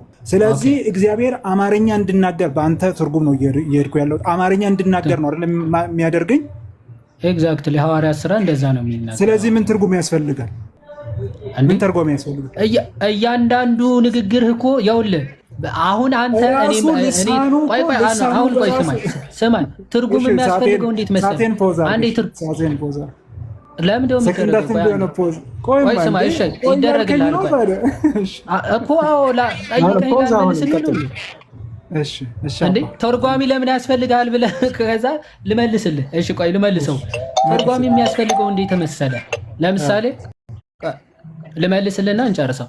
ለምን መሰለ ተርጓሚ የሚያስፈልገው? አሁን አንተ አማርኛ አንተ ቻይንኛ ተናጋሪ እኔ አማርኛ ተናጋሪ ሆነ ከዛ ለአንተ የተሰጠ አማርኛ ከሆነ ተርጓሚ አያስፈልገውም። ኦኬ ተርጓሚ የሚያስፈልገው ምን እንዴት መሰለ? ጥያቄ ምን መሰለ? አይ አንዴ ቆይ ስማ ቆይ አንዴ ተርጓሚ እንዴት እንደሚያስፈልግ ተርጓሚ ከሌለ የተባለው ከምን አንጻር እንደሆነ ሁሉም የተሰጠ ልሳን የግድ መተርጎም አለበት አይደለም እያለ ያለ ሐዋርያ ቅዱስ ጳውሎስ። እሺ በደንብ ስማ። ልሳን የሚናገር እንዲተረጉም ይጸልይ ሲል ለምሳሌ አንተ የተወለድክበት ቻይንኛ ሆኖ እኔ የተወለድኩበት አማርኛ ሆኖ ለአንተ የተሰጠ ጸጋ ስጦታ ደግሞ ኦሮምኛ ቢሆን ስለዚህ በዚህ መካከል ነው ትርጉም የሚያስፈልገው። ተርጓሚ የሚያስፈልገው እዚህ ሰዓት ላይ የተሰጠ ልሳን ኦሮምኛ ነው፣ አማርኛ አይደለም። ስለዚህ ተርጓሚ የሚያስፈልገው በዚህ ሰዓት ነው እንጂ በአይነሴሲቲ ልሳን ካለ ትርጉም አለ ማለት አለ። ሚራክል ባኬን ፎርዙ እንትን ስላላለም እችን ብቻ ሚራክል ይቅርታ ቢቆም ይሻላል። ቆይ ሰዓት አልቋል እኮ ነው። ሚራክል አንድ ቆይ ውይይት ስላልሆነ የያዛችሁት ቅድም ዲያቆን ናታንም እንደዛ ነው ያቆሙት። ስለዚህ በዛ እሺ ለኔ ደቂቃ ያዙልኝ። እኔ ጥያቄ አለኝ ለፕሮፌት የዋድሼ አለ አይደለ? እንትን ስልጣን አለ። ቆይ ሌላ ሰው ማን እንትን ቆይ ራስ ምረጥና ሰው ይግባል። ፕሮፌት ኖ እኔ ልጠይቅ ነው። ፕሮፌት አለ። አይ መጀመሪያ ይግባል። ቆይ ከሌለ እንጨርሰው። ራስ ማለት ይችላል። ዳኒ ካለ አስገቡት። ዳኒ አለ። ዶክተር ዳኒ ለምን አትመርቁልኝም? ሰዓት ኦኬ። አይ ዳኒ ካለ ይግባ፣ ከሌለ ሚራክል ይጠይቃል ማለት ነው። ዳኒ ካለ ዶክተር ዳኒ ካለ አንድ ቁጥር ላከለ። እሺ የለም መሰለኝ። እሺ አይ ቲንክ አላየሁትም። ካየው እንትን ትላለህ፣ ቀጥል። ከሌለ ትቀጥላለህ ሚራክል። እሺ ልቀጥል። እኔ ጥያቄን ደቂቃ ትይዙልኛላችሁ? ደቂቃ ያዛችሁልኝ? እምቢ ስላለኝ እኮ የራሴን ደቂቃ መያዝ አልቻልኩም። ለዛ ነው እዚህ እንትኑ ላይ ላድርግልህ። ካውንት ዳውን ነው። እሺ ካውንት ዳውን 3 ሚኒትስ። እሺ ስትጀምር ንገረኝ። ቀጥል። እሺ ያው ልጀምር ነው። ፕሮፌት አሉ ፕሮፌት አራ ደቂቃ መዝሙር። እሺ የሐዋርያት ሥራ ምዕራፍ 10 ቁጥር 40 ላይ የሐዋርያት ሥራ ምዕራፍ 10 ቁጥር 40 ላይ በልሳኖች ሲናገሩ እግዚአብሔርን ሲያከብሩት ሰምተናቸው ይላል። ይሄ የተናገሩ ልሳን እርስዎ ቅድም ከዘረዘሩ ልሳን የትኛው ልሳን ነው? እንግዲህ እዚህ ስፍራ ላይ መዝሙርዬ እንደሚናገረው እግዚአብሔር በልሳን ሲናገሩና እግዚአብሔርን ሳያመሰገኑ ሰሟቸው እንጂ ይሄ ልሳን ነው ያ ልሳን ነው የሚል ክሌም አይሰጠንም። ስለዚህ እግዚአብሔርን አመስግነዋል። ሐዋርያት የተናገሩት ልሳን ነው? ሐዋርያቱ በሐዋርያት ሥራ ምዕራፍ ላይ የተናገሩት ልሳን አይነት ነው ወይስ ቅድም ያሉት የመላእክት ልሳን ያሉት? የትኛው ልሳን ነው ታዲያ? አይ ስለማይል ምን ኧረ አንተ የትኛው ልሳን ነው የምትለው? ኧረ እኔ ጠያቂ ነኝ ፕሮፌት። የትኛው ልሳን ነው ይሄ? እኔ ለመሰለህ ቃሉ ከሚለው አላለፈም። እዚህ ጋር አመሰገኑ እንጂ የሐዋርያት ሥራ። ስለዚህ የትኛው ልሳን ነው? ካላወቁት አላቅም። የትኛው ልሳን ነው? አላቅም አይደለም። እዚህ ጋር በልሳን ተናገሩ ነው የሚለው። ልሳን ደግሞ የጸጋ ስጦታ ነው። ስለዚህ ገባኝ። ስለዚህ ቅድም ከሰጡት 3 ልሳን የመላእክት ልሳን አለ ብለዋል። የሰው የሚናገረው ልሳን አለ ብለዋል።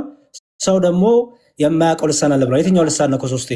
እዚህ ጋር ይሄኛው ነው ብሎ ስለዚህ እሱንም አያውቁትም መልሱን። ጥሩ እሺ። ስለዚህ ልዝላለሁ ልቶ እሺ። የሙሉ ወንጌል ምንም አይልም ነው። አንድ ሻንተን ብጠይቅ እሺ ልመልስ አንድ ደቂቃዬን ፕሊዝ ፕሮፌት። ይቅርታ በጣም እሺ። አዲሱ መደበኛ ትርጉምን ይቀበሉታል? አዲሱ መደበኛ ትርጉም ይቀበሉታል? ስክሪፕቸር ነው ያመጣሁት። አዲሱ መደበኛ ትርጉም ይቀበሉታል? አዲስ ወለያ ትርጉም ላይ ጥሩ አዲስ ወለያ ትርጉም ላይ እንዲህ የሚል ትርጉም አለ። የቆሮንቶስ 14:10 ሲያብራራው ብዙ አይነት ቋንቋዎችንና አንዳንዶች በቁጥር 10 እና 11 ላይ ተነገረው የሚረዱት ከምዕራፍ 12 ጋር ባለው ክፍል የተወሰነውን ልሳን ከዚህ በፊት የማይታወቅ ባዕድ ቋንቋ እንደሆነ አድርገው ነው ይላል። ባዕድ ቋንቋ ነው፣ የማይታወቅ ቋንቋ ነው። እዛ የመላእክት የሚለው እንዲህ የሚለው ቆሮንቶስ ስላለው ባዕድ ቋንቋ ነው፣ ልዩ ቋንቋ ነው እያሉ ይረዳሉ እያለ ይፈተዋል። ግን እንደዛ እንዳልሆነ ይናገራል። ትርጉሙ ይቀበሉታል ይህን ትርጉም? እኔ እንግዲህ አሁን እቀበለዋለሁ። ግን ማለት ነው በዓለም ላይ ብዙ ቋንቋ አለ ማለት ትርጉም የሌለው ቋንቋ የለም ማለት እንጂ የታዲያ እንደዛ ከሆነ የመላእክት ልሳን ሜታፎር ነው እንደሚያለው ግን ይሄ ነው ብሎ ሊያስቀምጥልን ይችላል።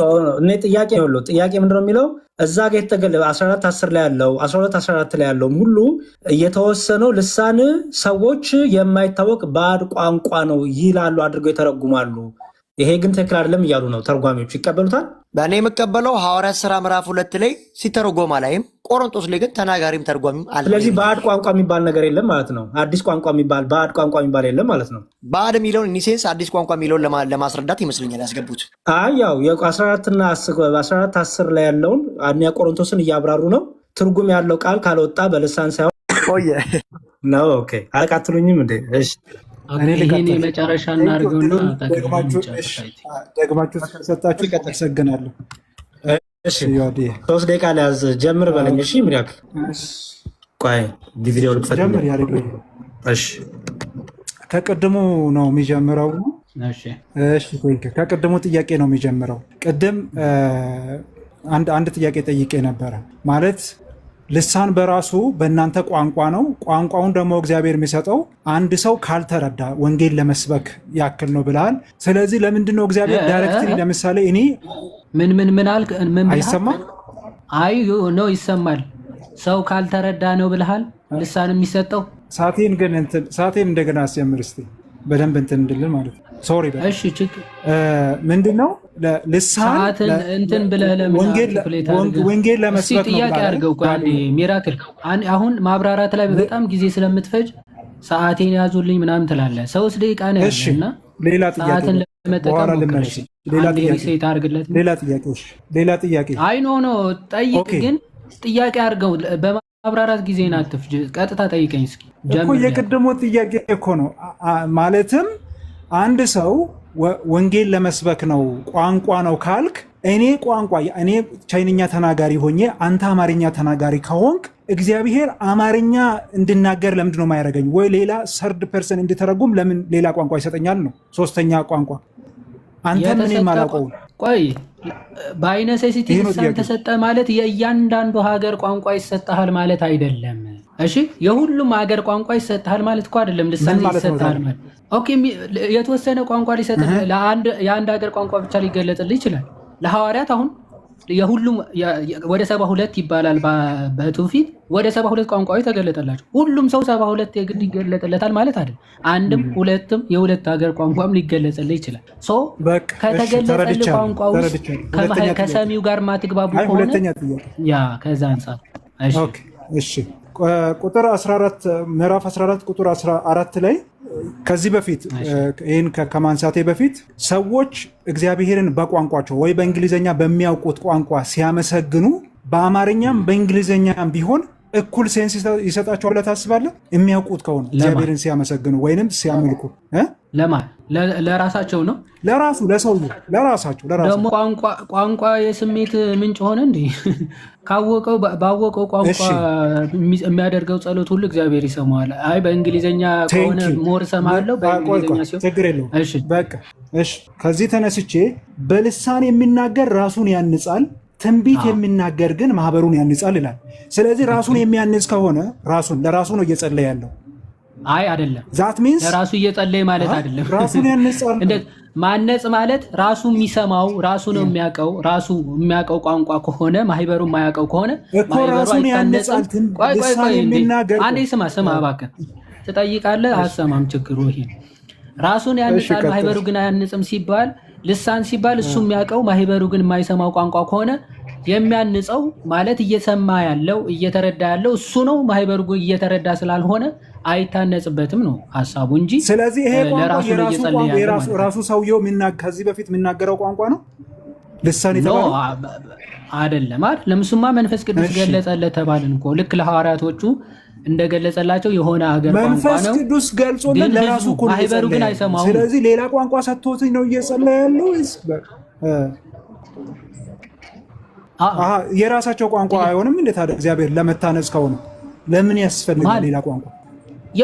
ሰውየው ይኸውልህ የተወለደበት ቋንቋ አለ፣ የገለጸለት መንፈስ ቅዱስ ደግሞ የገለጸለት። ስማኝ ሰውየው ለራሱ ከሆነ አንዴ ስማኝ ሰውየው ግዴታ እኮ የነዛ አገር ተወላጅ። አሁን እናንተ የምታስቡት ምን መሰላችሁ? በቃ እንደዚህ አማራ ተወላጅ ወይም ደግሞ እዚህ ሀገር ያለን ከዛ በዚህ ሀገር ቋንቋ ሁላችን የምንናገር ነው የሚመስላችሁ። እንደዛ አይደለም። በቀደመችው ቤተክርስቲያን ከብዙ አገር የሚመጡ ሰዎች ናቸው ያሉት። ኦኬ ብዙ ዳይቨርስ የሆነ ነው። ሐዋርያት ሥራ ምዕራፍ 2 ላይ ከግብፁ የመጣለ ከካፓዶሻ ምናምን በጣም ብዙ ህብረተሰብ ያለበት ምን እየተባለ ነው? የተወለደበት ቋንቋ ሊኖር ይችላል። ከዛ ደግሞ መንፈስ ቅዱስ ደግሞ እንደ ጸጋ ስጦታ አድርጎ የሰጠው ቋንቋ ሊኖር ይችላል። ስለዚህ ያ ሰው ምናልባት መንፈስ ቅዱስ ገልጾልኛል ብሎ ማህበሩ በቃ እኔ በገለጸልኝ መንፈስ ቅዱስ በገለጸልኝ ብቻ ነው ማስተምረው ምሰብከው ምጸልየው ብሎ ቢናገር ማህበሩ የማይሰማ ከሆነ በቃ አይታነጽም ማህበሩ። እሱ እኮ ቁም ነገር ያለው ወይም ደግሞ እግዚአብሔርም እኮ እያመሰገነ ነው። ልክ 16 ላይ እንደሚናገረው ማለት እኮ አንተ እኮ መልካም ታደርጋለህ አለ። አንተማ መልካም ታመሰግናለህ። ቁጥር 17 ላይ አይደል? አንተማ መልካም ታመሰግናለህ። እያመሰገነ እኮ ነው እሱማ፣ ይታወቃል እኮ። ሌላው ግን ምን አይታነጽበትም። ሌላው ግን የሚሰማው ሰው ስለሌለ አይታነጽበትም። ካልሰማው እሺ፣ ከዛ አንጻር ነው እየተነገረ ያለው። እሺ እንጠቅልለው በቃ። ጥሩ አይ ቲንክ ማጠቃለያ ስጡና ደቂቃችሁ ንገሩኝ። ማጠቃለያ ስጡበትንና የሚመቸውን ያርግና ስንት ደቂቃ ይሆን ይዋድ? ችግር የለም። ከማጠቃለያ በፊት አንድ ጥያቄ ከኔም ከተቀበላችሁ ጥያቄው ሰዓት አልቋል። መመሪያ ፍሬም ያው ፌር እንዲሆን ወይ በኋላ ይጠቀልላሉ አይሻልም? ውይይቱ እነሱን የፈለኳቸው በቃ ፈቃደኛ ካልሆኑ ትቻዋሉ። ኦኬ ያው ሁለት ተብሎ ሁለት ጠይቀናል። ስለዚህ የዋድ አጠቃል ከዛ አጠቃላሉ ቀጥል እንጂ አንተ ኮነ ይጨርስና ኦኬ ወይም ማይነር ይጠይቁታል። ሚራክል ስንት ደቂቃውን ላችሁ አንተን እንትን የምትለው የምትፈልገውን ደቂቃ ውሰድና አጠቃለል። ፕሮፌሰር ስንት ደቂቃውን ፕሮፌሰር ጀመርኩ እኮ እኔ አሁን ጀምሬ ስለሆነ መጨረሻው እኔ ነኝ። እንደዛ ነው የሚሆነው። አዎ እንደዛ ነው የሚቀጥለው እኮ አንተ አልክ ቀጠልኩ አልክ ቀጠልኩ አልክ ቀጠልኩ እንደዛ ነው። የውይይቱን ሀሳብ የጀመረው በእኔ ነው። በእኔ ፍሬም ውስጥ ወደ ተንቀሳቅሳል። አሁን ደግሞ ትጨርሳለህ። እኔ ያልቃላ አንተ ጀምረህ አንተ አትጨርሰውም እኮ ፕሮፌት። በቃ እንደዛ እኮ ነው ኮንሲኩዌንሱ ቀጥሎ የሚሄደው። እንዴት ነው ውይይት? እንዴት ነው ህዝቡ? እንዴት መሰለህ? ይኸው አንተ ጀመርክ ቀጠልኩ ቀጠል። አንዳንዴ ስምምነት ነው ወይ ደግሞ ወይ ጀምር ላለው ብጀምርልኝ ጥሩ ነበረ። ያን ሳይድ ለማስጠበቅ ገባ ጀምር ያለው ፋይናል ነው። ውይይት ኧረ በፈጣሪ እንደዛ አይነት ህግ የለም። እሺ ጀምር 15 ደቂቃ። ኦ ኖ ኖ ኖ 15 ነው ብዙ ነው ፕሮፌት። እንዴ ማጠቃለያ እኮ ነው ወይ 3 ወይ 5 በቂ ነው። እሺ 5 ኦኬ 15ማ በጣም ብዙ ነው ፕሮፌት። እሺ እንግዲህ እዚህ ውስጥ ያላችሁ ውድ እሰማለሁ። እኔ ጋር ሚውት ነው መዝሙረ እሰማለሁ። መዝሙር ይሰማል ፕሮፌት ይሰማሉ። እዚህ ጋር ሚውት እያሳየ። እሺ እንግዲህ እንደምታውቁት እዚህ ውስጥ ያላችሁ ውድ ፕሮቴስታንቶች፣ የወንጌል አማኞች ልሳን የጸጋ ስጦታ እንደሆነ እናምናለን። ይህን ደግሞ ወንድማችን ዮሐድም ተቀብሎታል፣ አምኖታል። ስለዚህ ግን ሲዝ በማድረግ ጉዳይ ላይ ስናወራ የሆነ ዓመት ላይ ተነግሮ ነበር ብሎ ክሌም አድርጓል። አሁን ስለው የለም እስካሁን ድረስ ቤተክርስቲያን ውስጥ። ኦኬ ታዲያ እኔም ባክ ኤንድ ፎርዝ አድርጎ አዙዛ ስትሪክት ምናምን ብሎ ሊጠይቀኝ ፈለገ። ስለዚህ ዛሬ ያወራን ያለው ለስክሪፕቸር ስለሆነ በመጽሐፍ ቅዱስ ይላል ርዕሱ ራሱ እንደምታዩት ልሳን በመጽሐፍ ቅዱስ ስለሚል በመጽሐፍ ቅዱስ ልሳንን ማርቆስ ሊያየን፣ ቆሮንቶስ ሊያየን 12 ላይ 14 አየን፣ 13ን አየን። ከዛ ሐዋርያት ሥራ ምዕራፍ 2 ላይ አይተናል ማለት ነው። እንደ ማርቆስ ወንጌል ምዕራፍ 16 እንደ ተስፋ ነው ሲነገር የነበረው። የሚያምኑትን አላቸው። ሊትራሊ ጌታ ኢየሱስ ከሐዋርያቱ ጋር ነበር። የሚያምኑትን እነዚህ ምልክቶች ይከተላቸዋል እንደተባለው ከመንፈስ ቅዱስ ከዚህ ከኢዩኤል ምዕራፍ 2 ጋር በተያያዘ ልሳን ባይልም ትንቢት መንፈሴን በስጋ ለባሾች ላይ አፈሳለሁ ስለሚል 2 ላይ ሀፕን አደረገ። ይጾሙ ይጸልዩ ነበረ። መንፈስ ቅዱስ ዊዝን 10 ዳይ ከ10 ቀን በኋላ ከጌታ ካረገ 40 ቀን ከዛ ይገለጥላቸው ነበር። ከ50ኛው ቀን ላይ መጣ። በመንፈስ ቅዱስ ተሞሉ። ከዛ በእሳት ነበልባል ተቀመጠባቸው፣ ተናገሩ ይላል። እንግዲህ እንደምናውቀው የማርቆስ ወንጌል ምዕራፍ 3 ሳይን ነው ሊናገሩ ይችላሉ የሚል ነው። ለምን ከተባለ ሁሉም ተናጋሪ ስለሚሆን ከቆሮንቶስ ምዕራፍ 12 ጋር አንዳንዱ ተናጋሪ አንዳንዱ ተርጓሚስ ብሎ ስለሚያስቀምጥ ሐዋርያት ሥራ ምዕራፍ 2 ላይ ምንም አያሻማም። የሜድ ቋንቋ፣ የኢላሜት፣ የሮም እያለ ይናገራል። በሚሰሙት ባደጉበት ጂውሽ ናቸው፣ አይሁዳውያን ናቸው፣ ተበትነው ነበር። ሲመጡ ግን የእግዚአብሔር በዓላት ላይ 7ቱ የሚከበሩት እስራኤል ስለሆነ የእግዚአብሔር የነዶ በኋላ መወዝወዝ፣ የቂጣ በዓል፣ ፋሲካ ይበሉ እዛ ነው የሚያከብሩት። ስለዚህ ከዚህ መካከል ጴንጤቆስጤ አንዱ ስለሆነ የዛን ቀን መጡ። አይሁዶች ናቸው ግን ባደጉበት ሀገር ቋንቋ በቀሬና ከአይሁድ እምነት ወደ ይሁዲ የገቡት ሲናገሩ ሰሙ፣ ገረሟቸው። ባደጉበት ቋንቋ ሊትራሊ ተተረጎም የሚል አናገኝም።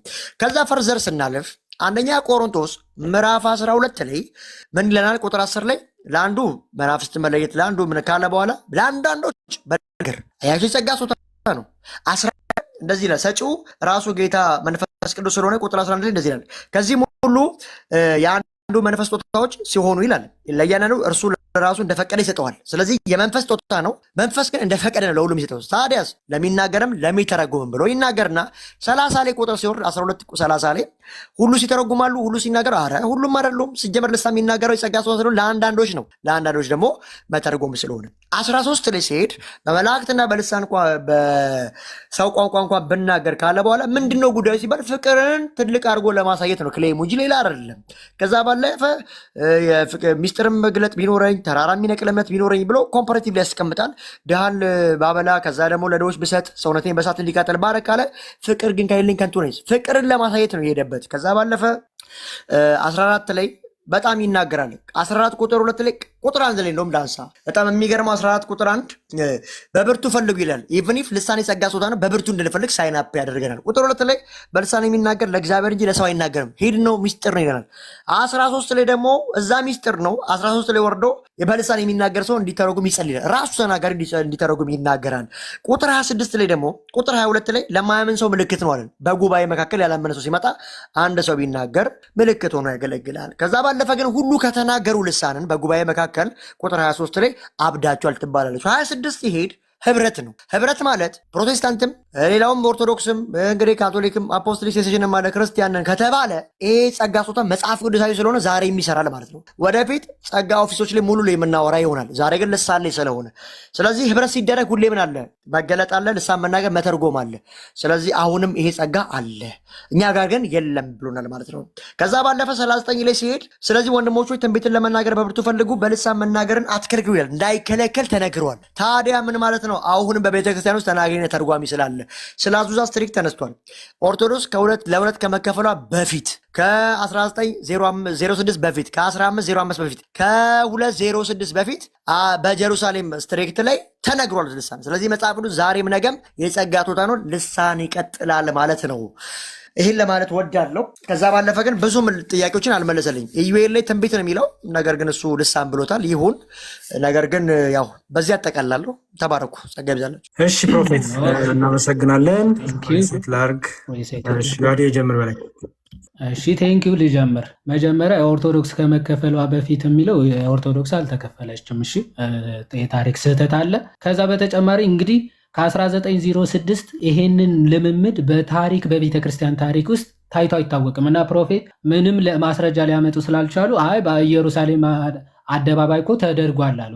በኢየሩሳሌም አደባባይ የተደረገው የእናንተ አይነት ታራራም ሻራራም የሚል በጭራሽ የለም። ምክንያቱ የታየው የተገለጠው የዓለም ቋንቋ ተገልጦ እንጂ እርስ በርሳቸው ሐዋርያቶቹ ሲደባደቡ ከወንበር ወደ ወንበር ሲዞሩ አስቡት። እነ ቅዱስ ጴጥሮስ እስኪ መንፈስ ቅዱስ ተገልጾላቸው ወንበር ሲያጋጩ የሆም ጣጣጣ ሻጣጣ ምናምን ሲሉ ጀስት ኢማጅን። እንደዚህ አይነት ስፒሪት በሐዋርያቶቹ ጭራሽ ፈጽሞ የማይታወቅ ልምምድ ነው። ሐዋርያቶቹ አይደለም ሐዋርያነ አበው። እንግዲህ መንፈስ ቅዱስ በቤተ ክርስቲያን ውስጥ ሕያው ሆኖ ይቀጥላል ብለዋል። ግን አንድ ለናሙና ያክል አንድ ታሪካዊ ማስረጃ እንደው ሪፎርሜሽን ጀመረ የተባለው ማርቲን ሉተር፣ ካልቪን እነዚህ እንኳን የማያውቁት አጋንንታዊ ይቅርታ ልለው እገደዳለሁ። ምክንያቱም ልምምዱ በኋላ የሚመጣ ሌላ መንፈስ ተብሎ ከተገለጸ ከክርስቶስ ውጭ የሆነ ሌላ መንፈስ ነው ማለት ነው። ልምምዱ የመጽሐፍ ቅዱስ አይደለም። ከመጽሐፍ ቅዱስና ከቤተ ክርስቲያን ካልተገኘ ይሄንን ልንቀበለው አይገባም። ፕሮፌት ራሳቸው መሰከሩ።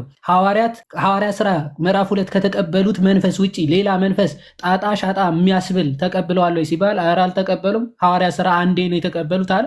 ያንን የተቀበሉት መንፈስ ስንመለከተው ለካስ የዓለም ቋንቋ ነው፣ ህዝቦች የሚሰሙት ቋንቋ ነው። ተርጓሚ የሚያስፈልገው ታዲያ እንዴት ነው? ተመልከቱ። እዛ ሐዋርያ ሥራ ምዕራፍ 2 ላይ በጣም ብዙ ሰዎች ከእያንዳንዱ ህዝብና ነገድ ነበሩ አይደለ?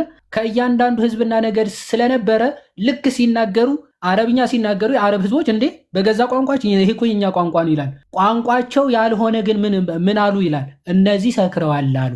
አንዳንዶች ግን እንደዛ ብለዋል። ለምንድን ነው እንደዛ ያሉት? ኦኬ ልክ ሐዋርያ ቅዱስ ጴጥሮስ ኦኬ ለሚያምኑ ምልክት ነው፣ አለበለዚያ ግን ምን ይሏቸዋል? አብደዋል ይሏቸዋል አልተባለ? ኦኬ የማይሰሙት ቋንቋ ስለሆነ ምንድን ነው በቃ እነዚህ እብዶች ምን ጀመሩ? ምን አይነት ቋንቋ ማውራት ጀመረዋል? ኦኬ ቋንቋው ግን ትርጉም ያለው ነው። ትክክል። ለእነሱ ሊተረጎም እኮ ትርጉም ያለው ቋንቋ ነው፣ የሰዎች ቋንቋ ነው እየተነገረ ያለው። ከዛ አንጻር የሚመለከት ነው። ተርጓሚ ከሌለ ዝም ይበሉ ሲባል የሚሰማ ከሌለ በቃ ዝም ነው ማለት ያለባቸው፣ ወይም ደግሞ በሚሰሙት ቋንቋ መናገር፣ አለበለዚያ ደግሞ ዝም ይበሉ ተብሎ በግልጽ ተናግሯል። ወደ 1ኛ ቆሮንቶስ ምዕራፍ 14 ልሂድና በልሳን የሚናገር ለእግዚአብሔር እንጂ ለሰው አይናገርም ሲል በቆሮንቶስ ስላለው ሐሳብ ነው ሐዋርያ ቅዱስ ጳውሎስ የሚናገረው። እና ከጸጋ ስጦታዎች አብዝታችሁ ማንን ፈልጉ ነው የሚለው? ትንቢትን መናገርን። ትንቢት መናገር ማህበርን ያንጻል። ልሳንን መናገር ወይም ደግሞ በምታውቁት ቋንቋ እግዚአብሔር ማመስገን ምናምን እሱ ማህበሩን የማይሰማው ከሆነ በቃ አታንጹትም ማህበሩ። ስለዚህ ማንን ነው የምታንጹት? ራሳችሁን አለ። ስለዚህ አለ ሁሉ ጊዜ መስራት ያለባችሁ ወይም ማሰብ ያለባችሁ ማህበርን ለማነጽ እንጂ ራሳችሁን ብቻ አይሁን። ብሎ ሐዋርያ ቅዱስ ጳውሎስ ይመክራቸውና ምን ብሎ ይናገራል? በዓለም ብዙ ቋንቋ አለ፣ ምናልባት ቋንቋ የሌለው ምንም ህዝብ የለም አለ። ቁጥር 10 እኮ ነው። ከዛ በኋላ ምን አላቸው? ቋንቋው እኔ ለቋንቋው ማልሰማው ቢሆን ሰው ደግሞ እኔ ኦኬ ሬዲዮ ወጣ መሰለኝ ደቂቃው እንዴት እናድርግ? ሀሳቤ እንትን እንዳይል ልቀጥል። ዝም ብዬ ምናምን ልጠቀምበት ከሁለት ነው ቀጥል። ያንተ ፖዝ ሆኗል። ከሶስት በሚለው ያዘውና ቀጥል። ከሶስት ይዤ ከአምስት ጨርሳለሁ። እሺ። ስለዚህ ምን አለ ሐዋርያ ቅዱስ ጳውሎስ? በዓለም ምናልባት ቁጥር የሌለው ቋንቋ አለ፣ የቋንቋው አይነትም ኦኬ እንደ ህዝቡ ብዛት ነው ካለ በኋላ እንግዲህ አለ የቋንቋውን ፍቺ ባላውቅ ለሚናገረው እንግዳ ሆናለሁ፣ የሚናገረውም ለእኔ እንግዳ ይሆናል አለ። ስለዚህ የቋንቋ ፍቺ ካላወቀ ወይም ደግሞ የቋንቋው ትርጉም አንድ ሰው የሚሰማው ካላወቀ ተናጋሪው ሰሚው እርስ በርሳቸው ምንድናቸው? እንግዶች ናቸዋል። ስለዚህ በብርቱ ስትፈልጉ ማህበሩን ለማነጽ ይሁን ይልና በልሳን ስትናገሩ ራሱ ኦኬ ትርጉም በልሳን ሲል ማህበሩ የማይሰማው እናንተ ብቻ ማለት የምትሰሙት ቋንቋ ለማህበሩ የምትናገሩ እሱ ብቻ ከሆነ የምታውቁት ቋንቋ በእነሱ ትርጉም ደግሞ እነሱ በሚያውቁት ቋንቋ ደግሞ ለመናገርም ለመተርጎሙ ምን ይጸልይ አለ። ይጸልይ ከዛ በአይምሮም በልሳንም እጸልይ ያለው ሲል ማህበሩ በሚሰማውም እኔ በማውቀው ቋንቋ እጸልያለሁ አመሰግናለሁ ይልና እንግዲህ ይላል ማህበሩ የማይሰማው ከሆነ አንተ በምትባርክበት ሰዓት እግዚአብሔርን በምታመሰግንበት ሰዓት ማለት ነው ባልተማሩት ባይዘው ቋንቋው ራሱ በትምህርት ሊመጣ ይችላል። አንዳንድ ማለት መንፈስ ቅዱስ ሳይሰጥ በትምህርት ልታመጣው የምችል ቋንቋ ነው የዓለም ቋንቋ ስለሆነ ማለት ነው። ስለ ግን አለ አንተ እኮ የምትናገረው እኮ ትርጉም ያለው ነው፣ ትክክል ነው፣ እግዚአብሔርን እያመሰገንክ ነው። ሌላው ግን አይታነጽበትም። ሌላው ግን ስላልሰማው ምን እያልክ እንደሆነ ስላላወቀው ምን አለ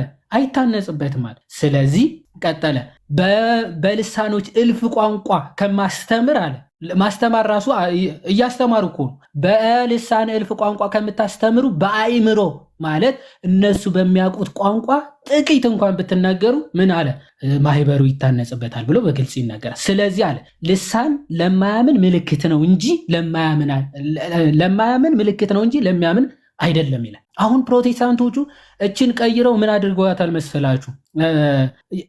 የማርቆስ ወንጌል ምዕራፍ 16 ላይ ያለውን ይጠቅሱና ምን ያደርጉታል መሰላችሁ? ልሳኗን ይወስዱና እዛው እኮ መርዝ ቢበሉ እኮ አይገላቸውም ይላል። እባብን ቢይዙ እሺ ይላል፣ እነሱን ግን በጭራሽ አይጠቀሟቸው ይላል። እነሱን ግን በጭራሽ አይጠቀሟቸው። አይ ቲንክ ጨርሰናል መሰለኝ። እግዚአብሔር ይስጥልን። ምናልባት እኛ ጋር ስለመሸ ክበሩልኝ። እኔም ጋር ሰዓት እየሄደ እግዚአብሔር ያክብርልን። ዮኒሻ ቴንኪው፣ በጣም ነው የማመሰግነው። ብዙ ተምረንበታል። እግዚአብሔር ያክብራችሁ። እኔ መሄድ ስላለብኝ ነው። በጣም በጣም በጣም አድርጌ ነው የማመሰግነው። ተባረኩ። ቤተሰብ እንግዲህ በምታዩት መልኩ ሀሳብ ሰምታችኋል። አብዛኛው እንግዲህ እኔ ብናገር ይቀያይሩታል ጭውቴውንና ተምራችኋል ብዬ አስባለሁ። ብዙ ትምህርት ወስደንበታል። በተለይ የውሃድ እኔ ቃላት የለኝም።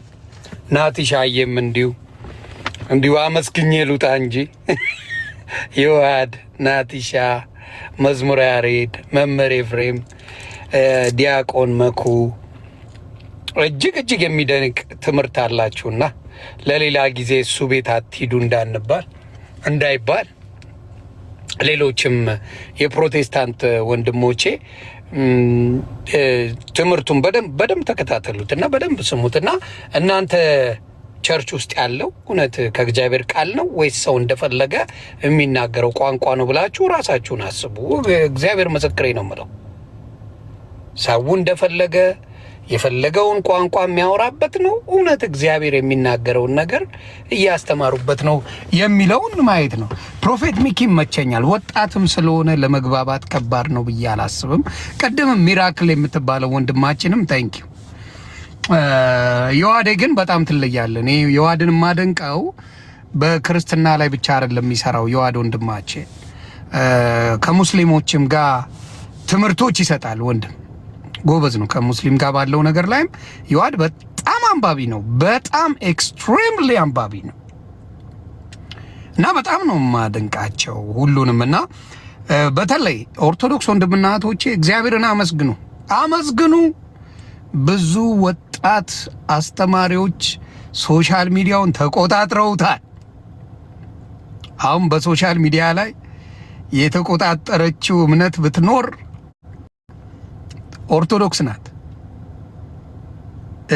ኦርቶዶክስ ተቆጣጥረዋለች። ዋሽው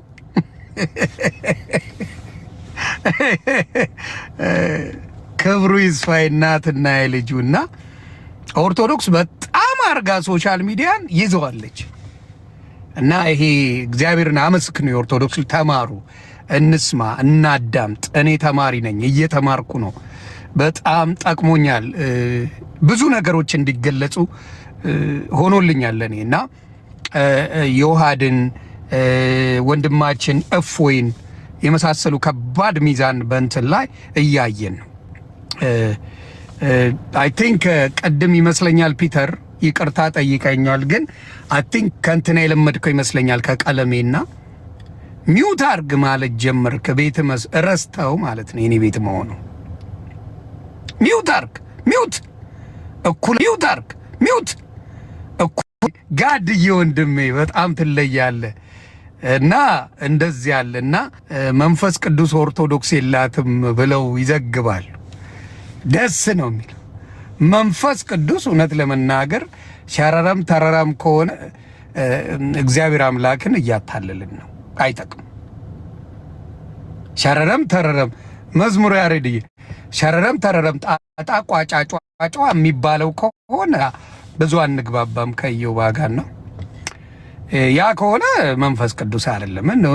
ለበዓሉ ድምቀትም አኬማ አኬ ነው። አኬ ወንድማችን ጎበዝ ነውና ጎበዞች ናቸው። ስለዚህ የፕሮቴስታንት ወንድምና እህቶቼ ራሳችሁን እንድትጠይቁ ነው።